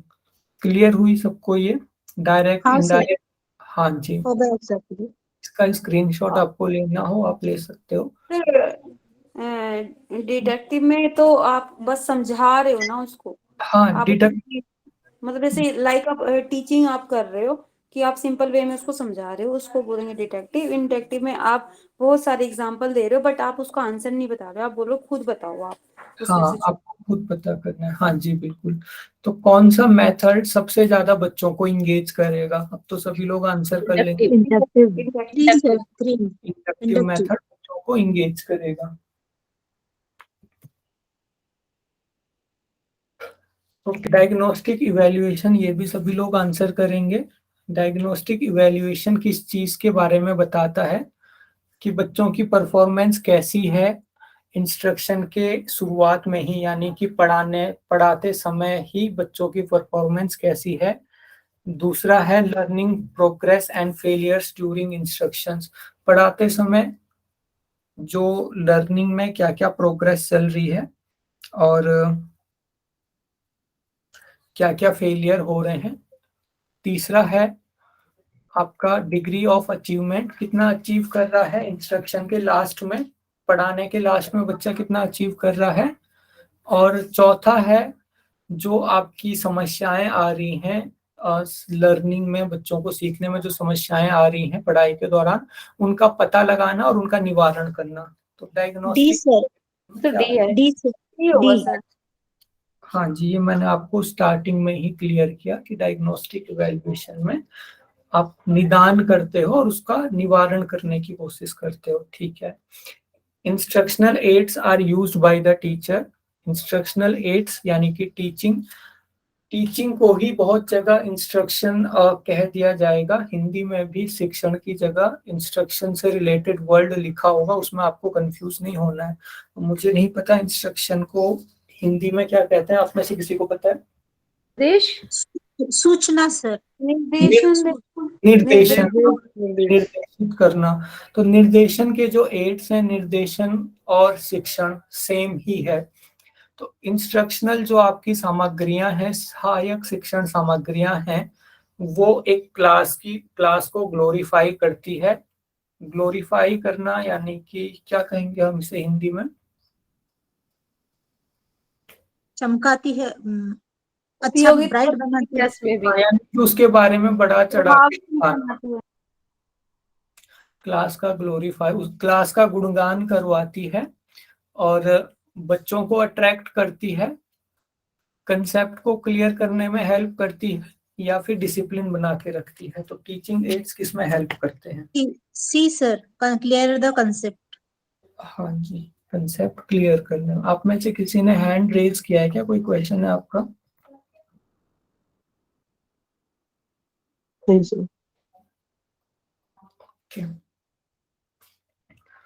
कि नेक्स्ट है attitude of teacher that affect teaching. जो टीचर का एटीट्यूड है, यानी कि टीचर का जो दृष्टिकोण है, वो छात्रों के कौन से डोमेन को प्रभावित करेगा? अफेक्टिव डोमेन, कॉग्निटिव डोमेन और साइकोमोटर डोमेन, या फिर sir cognitive. Cognitive domain, cognitive 2 बार आ गया सर। हाँ, ये एक बार कॉग्निटिव है और एक बार कॉग्निटिव डोमेन है। सर कॉग्निटिव आएगा ना सर? हाँ जी, पहले ये क्लियर है आपको ब्लूम टैक्सोनॉमी में कॉग्निटिव क्या होती है, अफेक्टिव क्या होती है और साइकोमोटर क्या होती है? एक बार बता दो सर, आप बता दो सर। हाँ जी, तो जो ब्लूम टैक्सोनॉमी है, पढ़ा होगा आप लोगों ने, उसके अनुसार जो शिक्षा है, ये महात्मा गांधी ने भी कहा था, जो शिक्षा है उस वो 3 चीजों का विकास करना चाहिए उसको बच्चों में। पहला है कॉग्निटिव डोमेन, यानी कि संज्ञानात्मक विकास करना, बौद्धिक विकास करना। यहाँ पे गांधी जी ने कहा कि बच्चों के हेड का डेवलपमेंट करना है शिक्षा को। दूसरा है अफेक्टिव डोमेन, अफेक्टिव, क्या उसको कॉग्निटिव डेवलपमेंट बोला? हाँ पहला उन्होंने बोला कॉग्निटिव डोमेन, यानी कि बुद्धि का विकास करना, बौद्धिक विकास करना। तो उसे ही महात्मा गांधी जी ने इसे हेड से जोड़ दिया कि हेड को डेवलप करना है, यानी कि ब्रेन को डेवलप करना है, ठीक है। दूसरा है अफेक्टिव डोमेन। अफेक्टिव डोमेन में आपका आ जाता है आपके इमोशंस को डेवलप करना, आपके दृष्टिकोण को डेवलप करना। अफेक्टिव डोमेन में आ जाता है आपके डेवलपमेंट ऑफ फीलिंग्स, जो आपकी भावनाएं हैं, आपके जो मूल्य हैं, इसके अलावा आपके अंदर जो उत्साह है, इन सब का डेवलप करना भी शिक्षा का उद्देश्य है। इसको गांधी जी ने कहा कि आपको अपने हेड के साथ साथ अपने हार्ट को भी डेवलप करना है। तो अफेक्टिव में आ जाता है आपका एटीट्यूड, अफेक्टिव में आ जाता है आपकी फीलिंग्स, आपकी वैल्यूज, कितनी नैतिकता को आप लोग फॉलो करते हो, दूसरे की भावनाओं को आप कितना समझ सकते हो, ये सारा आपका अफेक्टिव डोमेन आ गया। यानी कि हमारा इमोशनल कोशेंट और मोटिवेशन वगैरह चीजें इसमें आ जाती हैं। तीसरा होता है साइकोमोटर डोमेन। साइकोमोटर डोमेन यानी कि इसे गांधी जी ने कहा था कि आपको हाथ को भी डेवलप करना है, यानी कि शिक्षा से कुछ ना कुछ रोजगार भी आगे होना चाहिए।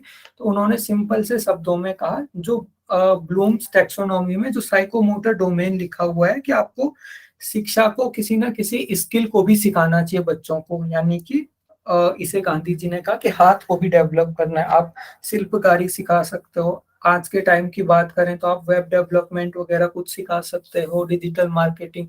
तो मीन्स किसी ना किसी स्किल को भी डेवलप करना चाहिए शिक्षा को, ताकि आगे जाके उनको रोजगार में कोई समस्या ना हो। तो ये था साइकोमोटर डोमेन। तो ये ब्लूम्स टैक्सोनॉमी के अंतर्गत 3 डोमेन आते हैं, अफेक्टिव डोमेन, आपका कॉग्निटिव डोमेन और साइकोमोटर डोमेन। क्लियर हुआ?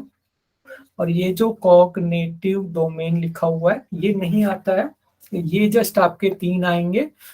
तो एक टीचर का एटीट्यूड किसको प्रभावित करेगा बच्चों में?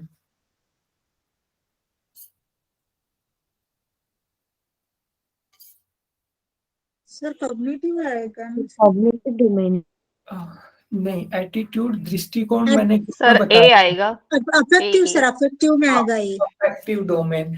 एक टीचर खुद कितनी मूल्यों को फॉलो कर रहा है, टीचर के अंदर खुद कितनी नैतिकता है। देखिए, ये कॉग्निटिव डोमेन हमारा कैसे डेवलप होता है। कॉग्निटिव डोमेन यानी कि हमारा जो इंटेलिजेंस है, बुद्धि का विकास कैसे होगा, जब हम नई नई चीजों को पढ़ेंगे। जितना ज्यादा हमारा ज्ञान बढ़ेगा उतना हमारा कॉग्निटिव डेवलपमेंट होगा। अफेक्टिव डोमेन का विकास हमारा कैसे होता है, हम लोगों को देखते जाते हैं, हमारे आसपास बचपन से लोग जिस प्रकार का काम करते हैं, जितनी नैतिकता को फॉलो करते हैं, जितनी इमोशनल फीलिंग्स हमारे आसपास के लोगों में यानी कि टीचर्स और माता पिता में होती हैं, उसके हिसाब से हमारा अफेक्टिव डोमेन डेवलप होता है। तो टीचर का एटीट्यूड कैसा है, टीचर कितना इमोशनली कनेक्टेड रहता है बच्चों से, ये सारी चीजें बच्चों के अफेक्टिव डोमेन को प्रभावित करती हैं। क्लियर हुआ? तो मतलब वो टीचर का टीचिंग भी उसके इमोशनल एस्पेक्ट को मेंटेन करेगा। हाँ जी।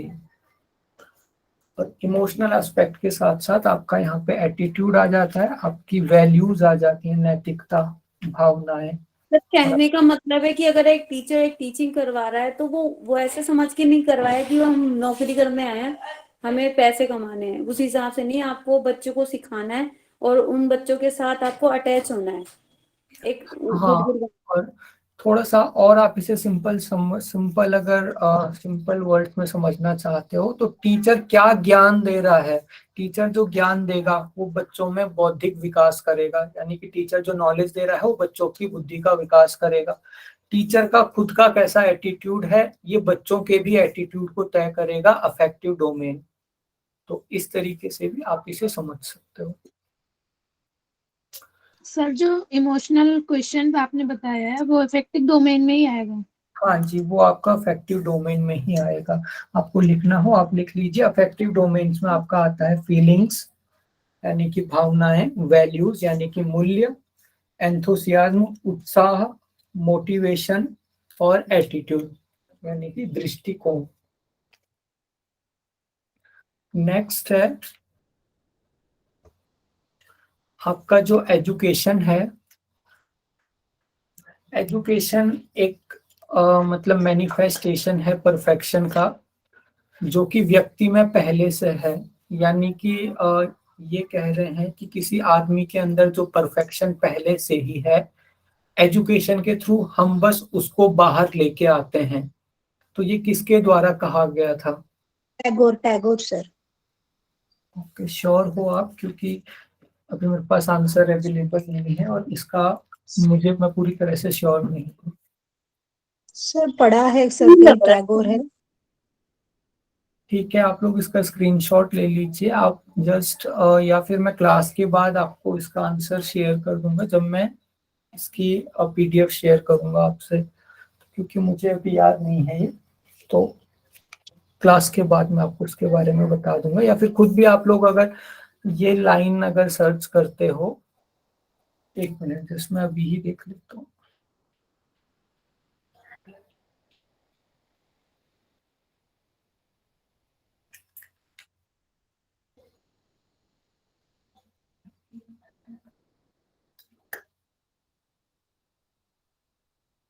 ओके, ये स्वामी विवेकानंद जी ने लाइन कही थी कि जो शिक्षा है, शिक्षा बस एक जरिए की तरह काम करती है, जो कि हमारे अंदर पहले से जो परफेक्शन है, मतलब पहले से ही हम पूरी तरह से परफेक्ट हैं, तो उस चीज को शिक्षा जस्ट बाहर लाने का काम करती है।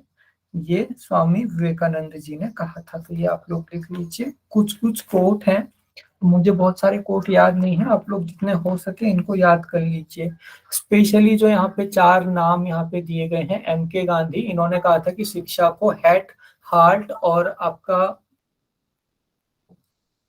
हैंड को डेवलप करना है। RN टैगोर ने नेचुरलिस्टिक शिक्षा को प्रमोट किया था, यानी कि शिक्षा जो होनी चाहिए वो प्राकृतिक वातावरण में होनी चाहिए और हमें प्रकृति से जोड़नी चाहिए। स्वामी विवेकानंद जी ने ये कहा है कि हमारे अंदर पहले से ही जो पूर्णता है, शिक्षा उस पूर्णता को प्राप्त करने में हमारी सहायता करती है।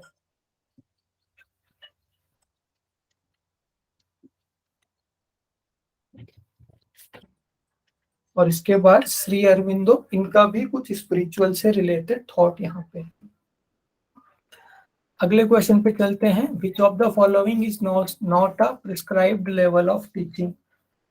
कौन सा लेवल ऑफ टीचिंग नहीं है? मेमोरी, अंडरस्टैंडिंग, रिफ्लेक्टिव और डिफरेंट?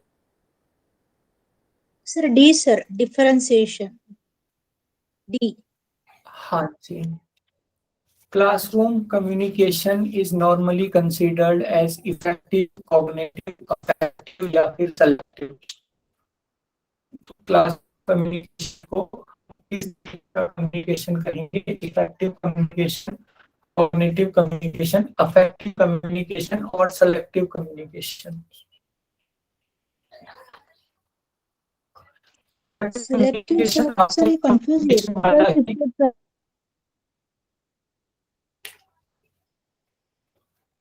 इफेक्टिव सर, ए सर, ए सर।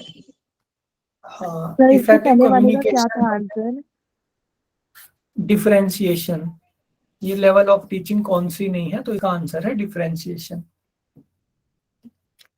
ओके। क्लासरूम कम्युनिकेशन जो है वो इफेक्टिव कम्युनिकेशन होता है।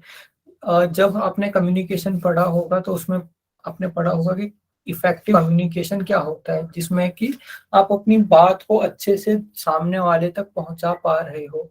तो क्लासरूम कम्युनिकेशन के अंदर कॉग्निटिव और अफेक्टिव दोनों चीजें आती हैं। ये अभी हम डिस्कस कर चुके हैं, यानी कि बौद्धिक विकास भी होता है छात्रों का और उनके इमोशंस वगैरह का भी विकास होता रहता है टीचर्स को देख देख के। तो क्लासरूम कम्युनिकेशन कॉग्निटिव भी है, अफेक्टिव भी है, और अगर हम यहाँ पे सबसे सही ऑप्शन चुने तो इफेक्टिव कम्युनिकेशन हमारा आ जाएगा।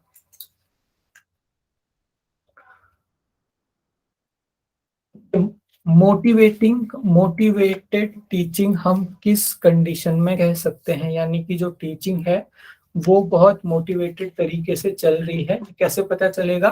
पहला है टीचर और जो स्टूडेंट हैं वो क्वेश्चन पूछ रहे हैं। दूसरा है बच्चों की अटेंडेंस सबसे ज्यादा है। तीसरा है कि एकदम पिन ड्रॉप साइलेंस बना हुआ है क्लासरूम में। और चौथा है कि स्टूडेंट लगातार नोट्स बना रहे हैं। तो हमें कैसे पता चलेगा कि हम मोटिवेटेड टीचिंग कर रहे हैं? Sir student asking question. हाँ जी, स्टूडेंट आस्किंग क्वेश्चन। अटेंडेंस का हो सकता है कि 75% कंपलसरी हो तो सारे बच्चे बैठे हों। पिन ड्रॉप साइलेंस हो सकता है कि कोई टीचर गुस्से वाला हो। हाँ, या फिर दिखता ही भयानक हो तो पिन ड्रॉप साइलेंस होगा। या फिर जो स्टूडेंट हैं नोट्स क्यों बना रहे होंगे पास होने के लिए। लेकिन अगर स्टूडेंट आपसे क्वेश्चन लगातार पूछ रहे हैं, इसका मतलब आप मोटिवेटेड टीचिंग करवा रहे हो। सर कहने का मतलब ये है कि ना कि अगर हम पढ़ा रहे हैं और बच्चों को इंटरेस्ट आ रहा है उसको पढ़ाने में और फिर उसकी उनकी जिज्ञासा बढ़ रही है, जैसे आप लोग पढ़ाते हो तो फिर हम लोग बीच बीच में क्वेश्चंस करते हैं, हाँ मीन्स वो हाँ, मोटिवेशन होगा ना। यानी कि जो लास्ट के 3 ऑप्शन है बी सी एंड डी, वो बच्चों का कोई ना कोई मजबूरी हो सकती है। लेकिन अगर कोई बच्चे क्वेश्चन पूछ रहे हैं, इसका मतलब आप टीचिंग ही अच्छी करवा रहे हो, इसीलिए बच्चे क्वेश्चन पूछ रहे हैं। कि best method of teaching lecture, discussion, demonstration and narration. अब एक चीज का ध्यान रखना है, यहाँ पे कोई मॉडर्न मेथड नहीं है, तो इन्हीं मेथड में से आपको बेस्ट मेथड चुनना है टीचिंग का। B sir discussion. हाँ जी, तो ये होगा सर, जो पहले मेथड होगा डिस्कशन, यानी कि जब हम डिस्कस करके सीख रहे हैं बच्चों के साथ। डिसलेक्सिया इज एसोसिएटेड विद, सभी ने तारे जमी पर देखी होगी, तो जो डिसलेक्सिया है वो किससे एसोसिएटेड है? Mental disorder, behavioural disorder, reading disorder. Writing disorder sir, D. Reading disorder है शायद। हाँ, ये रीडिंग राइटिंग है। डिसऑर्डर। Reading sir. जो आपके रीडिंग है। डिसलेक्सिया के पेशेंट होते हैं, हाँ हाँ जी, बिहेवियर हो गया। नहीं इसका पढ़ने और आंसर, लिखने दोनों में दिक्कत रहता है सर शायद। हाँ लेकिन ज्यादा उनको पढ़ने में दिक्कत होती है, उनकी क्योंकि सर इंटेलिजेंस उसको मतलब जो नॉर्मल वर्ड थे वो उल्टे दिखते थे ना, मतलब ए है तो वो मतलब अपोजिट सर साइड बेचारा जब वो पढ़ेगा पढ़ नहीं पाएगा तभी तो गलत लिख पाएगा। नहीं, पढ़ते वो सही है बिल्कुल, लेकिन जैसे लिखने में क्रिएटिव था। दिक्कत होती है। उनकी विजन भी नॉर्मल रहेगी, पढ़ भी वो पाएंगे लेकिन लिख नहीं पाएंगे, तो उनको लिखने में दिक्कत होती है। क्रिएटिव। सर वो सी को तो फिर जैसे डी। उल्टा लिखते हैं, डी को सी, सी को डी ऐसे लिखते हैं सर वो। हाँ हाँ, सर, फिर सर ये डी आंसर होगा ना सर। तो क्रिएटिव मतलब राइटिंग डिसऑर्डर ही होना चाहिए। हाँ जी, 1 मिनट में इसे एक बार फिर से कंफर्म कर लूंगा। नहीं सर, ये तो रीडिंग दिखा रहा है। How the brain process reading नहीं, एंड लैंग्वेज। वो हाँ पढ़ ही नहीं पाती ना, उसे उल्टा पुल्टा दिखता है। हाँ जी, वो तो इसका बच्चा बोलता आंसर भी आपका, है the reading letters are read नहीं डांसिंग। कर पाएगा तो वो राइट भी नहीं कर आपका पाएगा। रीडिंग और राइटिंग में कंफ्यूजन है तो एक बार इसे हम देख लेंगे। बाकी अभी मैंने सर्च करके देखा तो यहाँ पे रीडिंग डिसऑर्डर्स आ रहा है, तो राइटिंग में भी दिक्कत होती है लेकिन पढ़ने में दिक्कत होती है। सबसे तो पहले तो वो पढ़ना सीखेगा ना, तभी तो लिखना सीखेगा। हाँ तो जी, पहले तो रीडिंग ही आएगा। डिसलेक्सिया के जो पेशेंट होंगे उनको पढ़ने में दिक्कत होगी। ओके, सर वो अपनी नेक्स्ट। बात भी तो नहीं बोल पाता था ना उसमें तो ढंग से। हाँ, अभी आपको पूरा मूवी नहीं जानना इजी है। करते थे तब तो उसका दिमाग कम बोलते रहते थे। ये सभी है, पर नेक्स्ट आंसर सर ने बता दिया है ना। नेक्स्ट करते हैं सर, अब नेक्स्ट। हाँ, आगे चलो हाँ सर। हाँ जी, नेक्स्ट है, जो आप लेक्चर डिलीवर कर रहे हो और कुछ डिस्टरबेंस हो रहा है क्लास में, तो एक टीचर को क्या करना चाहिए? टीचर को चुप रहना चाहिए और फिर कंटिन्यू करना चाहिए। नेक्स्ट है, जो लोग डिस्टरबेंस कर रहे हैं उन्हें पनिश करना चाहिए। और तीसरा है, जो भी बच्चे आपका डिस्टरबेंस कर रहे हैं उन्हें मोटिवेट करना चाहिए। चौथा है, बिल्कुल ध्यान नहीं देना चाहिए क्या चल रहा है क्लास में। फिर से रिपीट कर रहा हूँ, आपको इमोशनली आंसर करना है। सर ए।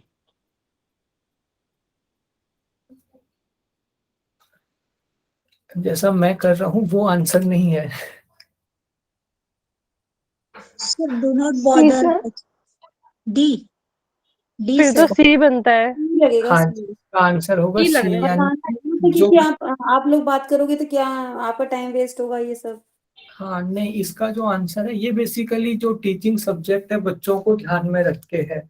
तो जो भी बच्चे क्लास में डिस्टरबेंस कर रहे हैं, क्योंकि ये तो अभी आपकी नेट की क्लास चल रही है, सारे के सारे बच्चे अवेयर हैं, लेकिन एक क्लासरूम में जब क्लास चलती है तो बहुत सारे बच्चे वहां पे अनयूजुअल डिस्टरबेंस करते हैं, क्योंकि आधे बच्चे मजबूरी में बैठे रहते हैं। तो वहां पे जो डिस्टरबेंस हो रहा है, तो उन बच्चों को आपने मोटिवेट करना है, उन्हें पढ़ाई में और आपको मोटिवेट करना है, यानी कि उनका मोटिवेशन बढ़ाना है, पढ़ाई की तरफ उनको लेके आने का ट्राई करना है। सर ऐसा होता नहीं है लेकिन। हाँ, ऐसा नहीं होता है, लेकिन ये हमें थोड़ा सा नैतिकता वगैरह देख के फिर आंसर करना है। यूजीसी के हिसाब से। हाँ, यूजीसी के हिसाब से। नेक्स्ट है effective teaching is a function of. Effective teaching किसका फंक्शन है? टीचर के सेटिस्फेक्शन का, यानी कि टीचर सेटिस्फाई हो रहा है। दूसरा है टीचर्स की ऑनेस्टी और कमिटमेंट। तीसरा है जो टीचर है वो बच्चों को पढ़ा रहा है और बच्चों को समझने में मदद कर रहा है। और चौथा है टीचिंग, जो टीचर है वो अपना प्रोफेशनल एक्सीलेंस की तरफ जा रहा है। Third sir. हाँ जी, सर थर्ड इसका। हाँ जी, इसका जो आंसर हो जाएगा वो थर्ड हो जाएगा। जो टीचर है वो बच्चों को सीखने में और समझने में हेल्प कर रहा है।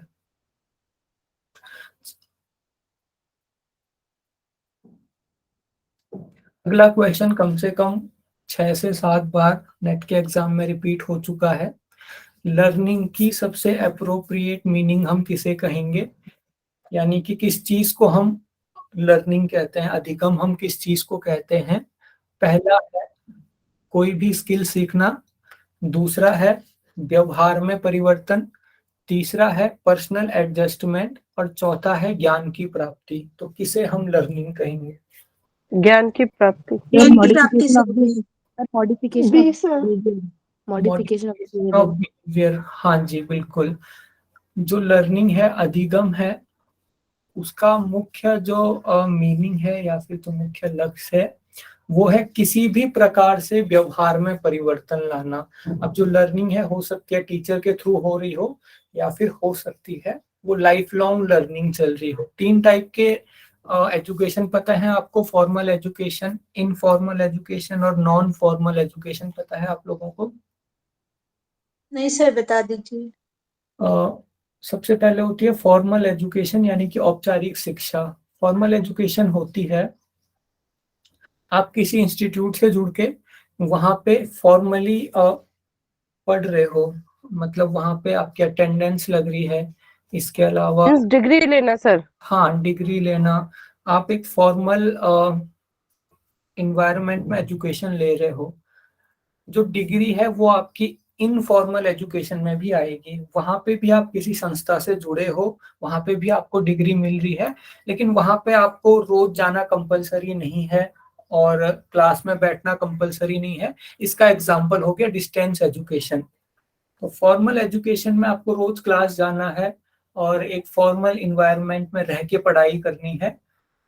इनफॉर्मल एजुकेशन में भी आप किसी संस्था से जुड़े हो, आप डिग्री ले रहे हो, लेकिन आपको रोज क्लास जाना जरूरी नहीं है, आप खुद अपने घर पे रह के पढ़ सकते हो। नॉन फॉर्मल एजुकेशन पे क्वेश्चन आया था शायद लास्ट सेकंड जो नेट का एग्जाम हुआ था उसमें क्वेश्चन आया था। जो नॉन फॉर्मल एजुकेशन होती है उसमें आप किसी संस्था से नहीं जुड़े होते हो। जो भी आप अपनी लाइफ में अपने घर वालों से, अपने परिवार वालों से या फिर अपनी लाइफ के एक्सपीरियंस से जो आप सीख रहे हो वो आपकी नॉन फॉर्मल एजुकेशन हो गई। तो 3 टाइप से क्लियर हो गया आप लोगों को। तो जो भी एजुकेशन आपकी हो रही है, जिस भी चीज से आप सीख रहे हो, उसका एकमात्र उद्देश्य है मॉडिफिकेशन ऑफ बिहेवियर, व्यवहार में परिवर्तन लाना। सर थर्ड वाला क्या बताया आपने?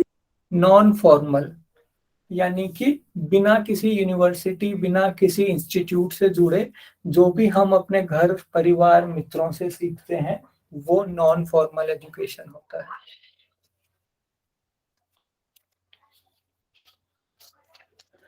क्लियर हुआ? जी सर। हाँ सर। फिर नेक्स्ट है ये जो टीचिंग प्रोसेस नीचे कुछ दी हुई है उनको आपने एक ऑर्डर में लगाना है।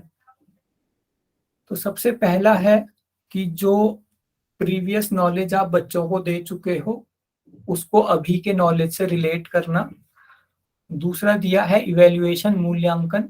तीसरा है रीटीचिंग, फिर से पढ़ाना। चौथा यहाँ पे दिया हुआ है जो आपके इंस्ट्रक्शनल ऑब्जेक्टिव हैं, यानी कि टीचिंग के ऑब्जेक्टिव बनाना।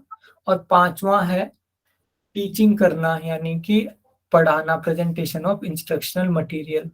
तो कैसे हम इन्हें ऑर्डर में रख सकते हैं? सबसे पहले क्या आएगा इसमें से?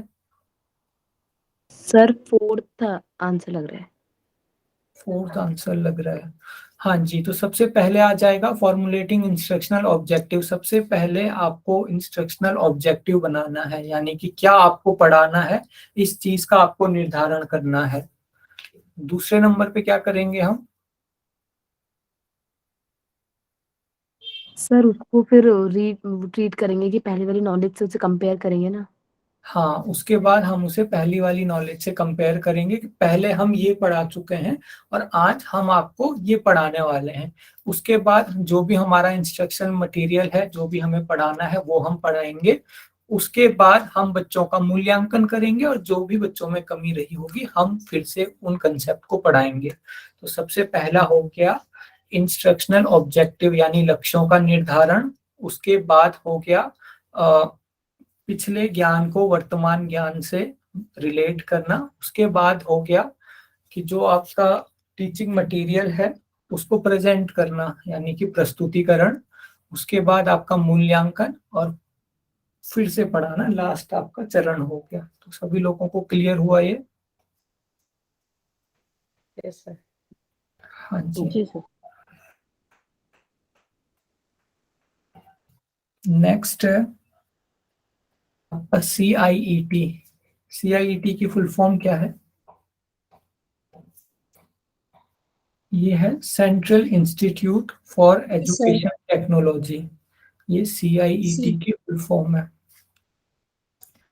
ठीक है, ये अब हमारा लास्ट क्वेश्चन है आज का। जो टीचर है उसका क्या रोल होता है हायर एजुकेशन में?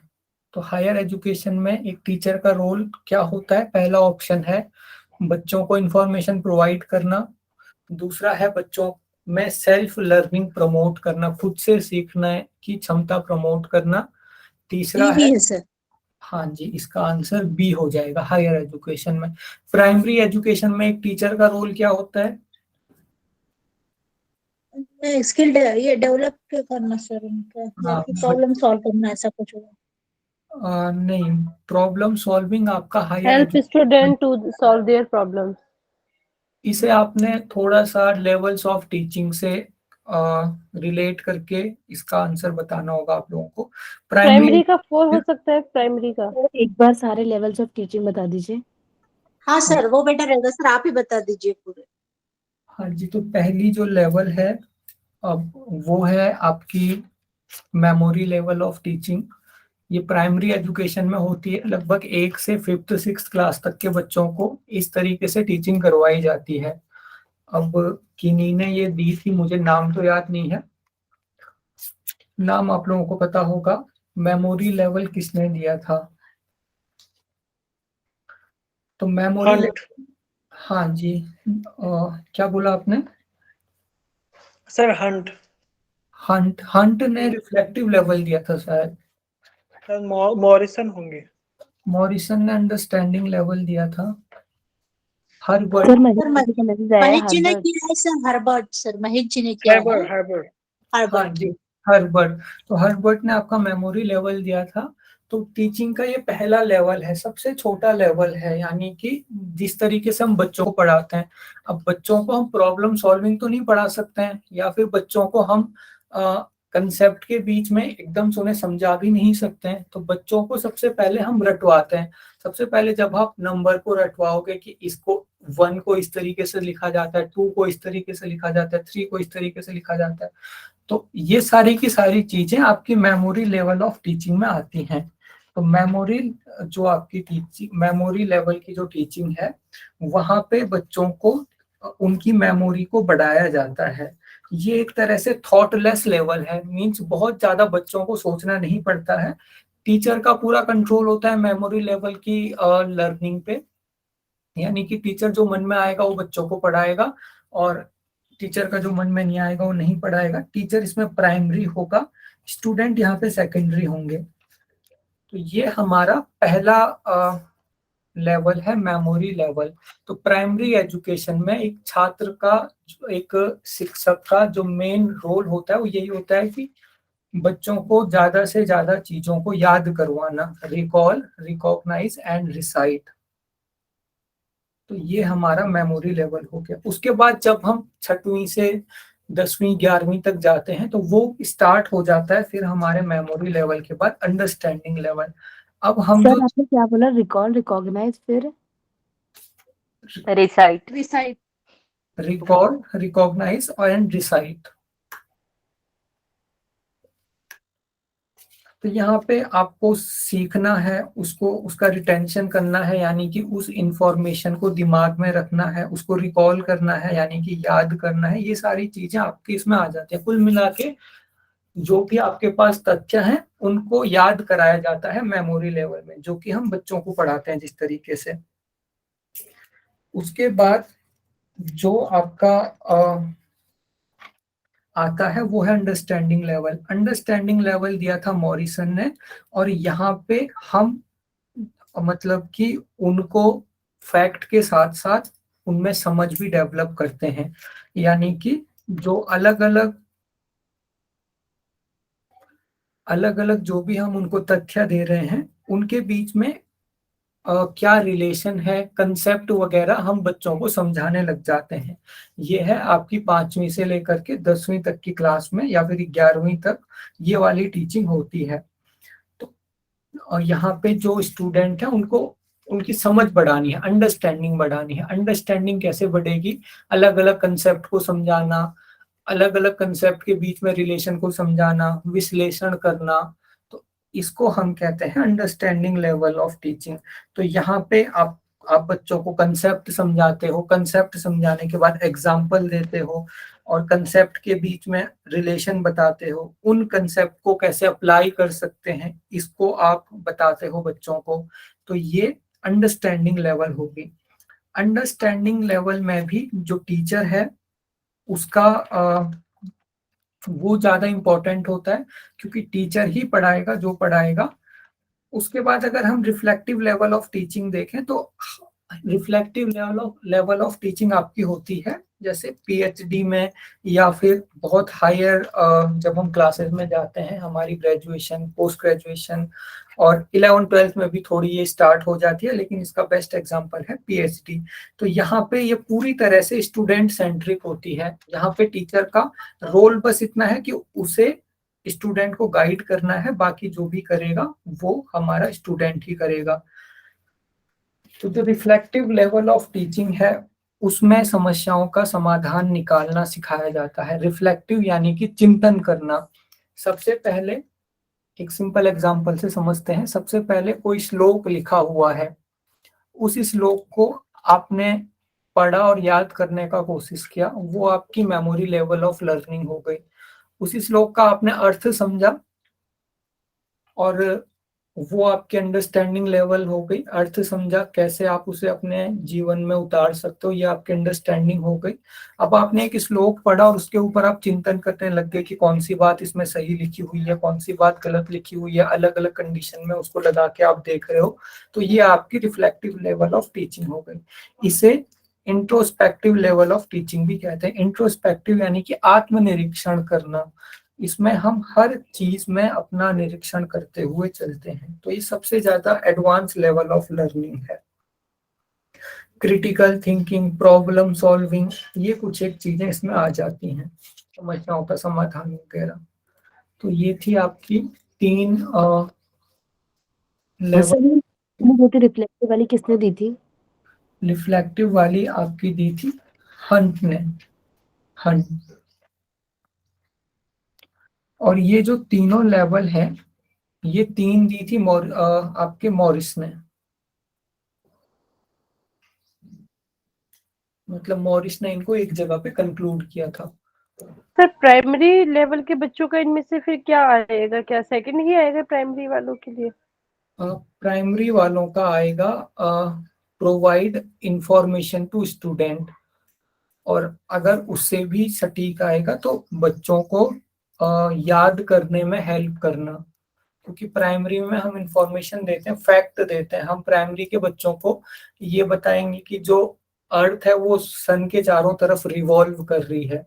हम ये नहीं बताएंगे क्यों रिवॉल्व कर रही है, क्या इसके रिवॉल्व करने से होता है। हम जस्ट फैक्ट देते हैं, इंफॉर्मेशन देते हैं और उसको याद करवाते हैं। अंडरस्टैंडिंग में हम बताएंगे क्यों घूम रही है, इसके पीछे गुरुत्वाकर्षण का सिद्धांत है। और जब हम रिफ्लेक्टिव लेवल पे जाएंगे फिर हम उस पर और क्रिटिकल तरीके से सोचेंगे, गुरुत्वाकर्षण के हेल्प से कैसे हम समस्याओं का समाधान कर सकते हैं, जैसे पीएचडी करना, रिसर्च करना। ये आपकी रिफ्लेक्टिव लेवल है। सर हायर में क्या आएगा यहाँ पे? हायर एजुकेशन में आएगा प्रमोट सेल्फ लर्निंग इन स्टूडेंट। टीचर का काम बस इतना है कि बच्चों में सेल्फ लर्निंग प्रमोट करें, खुद वो समस्या का समाधान करें, जो कि आपका गाइड काम करता है जब आप रिसर्च करते हो। अच्छा सर, सर तो ये हायर तीनों लर्निंग जो है वो तीनों रिफ्लेक्टिव लेवल किसके लर्निंग लिए है। बोले थे आपने? तीनों लेवल किसके लिए बोले थे? क्या नाम बोला था आपने? Level of teaching. No sir, नाम नाम कुछ मॉरिसन बोला था। मॉरिसन मॉरिस मॉरिस मॉरिस ने ये तीनों लेवल एक साथ कंक्लूड करे थे और इसमें से मेमोरी दिया था आपके हर्बर्ट ने, अंडरस्टैंडिंग दिया था मॉरिसन ने और रिफ्लेक्टिव दिया था हंट ने। हाँ जी। अरे हाँ, मैं बोल रही थी हायर एजुकेशन जो है रिफ्लेक्टिव लर्निंग को ही बोलते हैं। हाँ, हायर एजुकेशन रिफ्लेक्टिव लर्निंग ही होती है, जो आपकी graduation, post graduation, PhD. Sir इससे कोई related sir encourage healthy competition among the students, इससे कुछ रिलेटेड है? नहीं, इससे कुछ रिलेटेड नहीं है, ये जस्ट एक एक्स्ट्रा लाइन लिखी हुई है। सर ये जो क्वेश्चंस आपने हमारे से आज करवाए हैं वो हाँ, किस लेवल के बच्चों के हैं? ये मतलब जैसे कि यूजीसी वाले लेवल के बच्चों के हैं या प्राइमरी वाले बच्चों के हैं? ये किस नहीं, लेवल के? इसमें सभी बच्चे आ जाते हैं। क्लासरूम को कैसे मैनेज करना है, सभी बच्चे आ गए इसमें। अभी जो हमने 3 लेवल पढ़े वो सारे के सारे इसमें आ गए। तो एक तरह से कॉमन सेंस की हेल्प से आपको फिर करना है ये सारा। तो ये पीडीएफ मैं ग्रुप में शेयर करूंगा, कुछ और क्वेश्चन इसमें हैं वो भी आप लोग देख लोगे।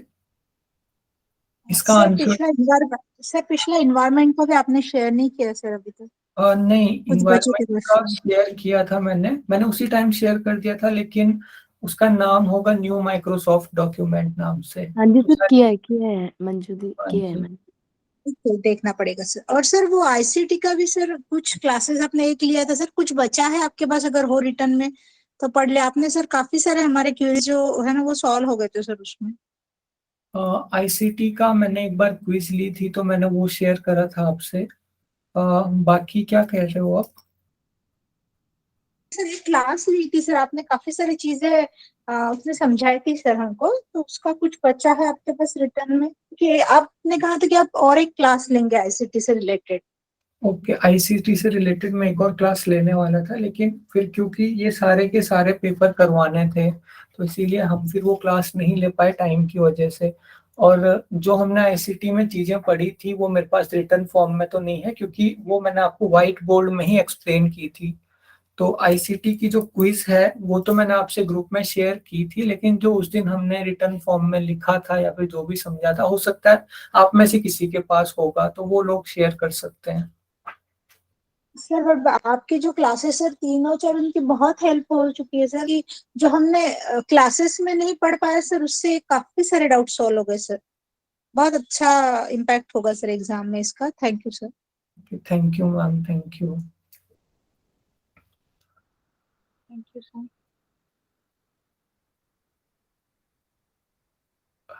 ओके, रिसर्च का आप लोग कह रहे हो, रिसर्च का कर सकते हो आप लोग?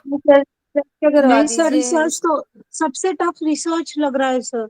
मुझे कल ही ये थॉट आया था सर रिसर्च रिलेटेड। ओके, कल सर कम से क्लास कम कर होता सकते है। हो आप लोग? जी हाँ सर, हाँ सर बिल्कुल। कर लेंगे कर लेंगे।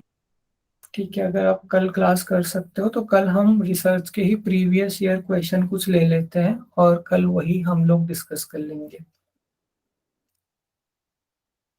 Okay sir, thank you.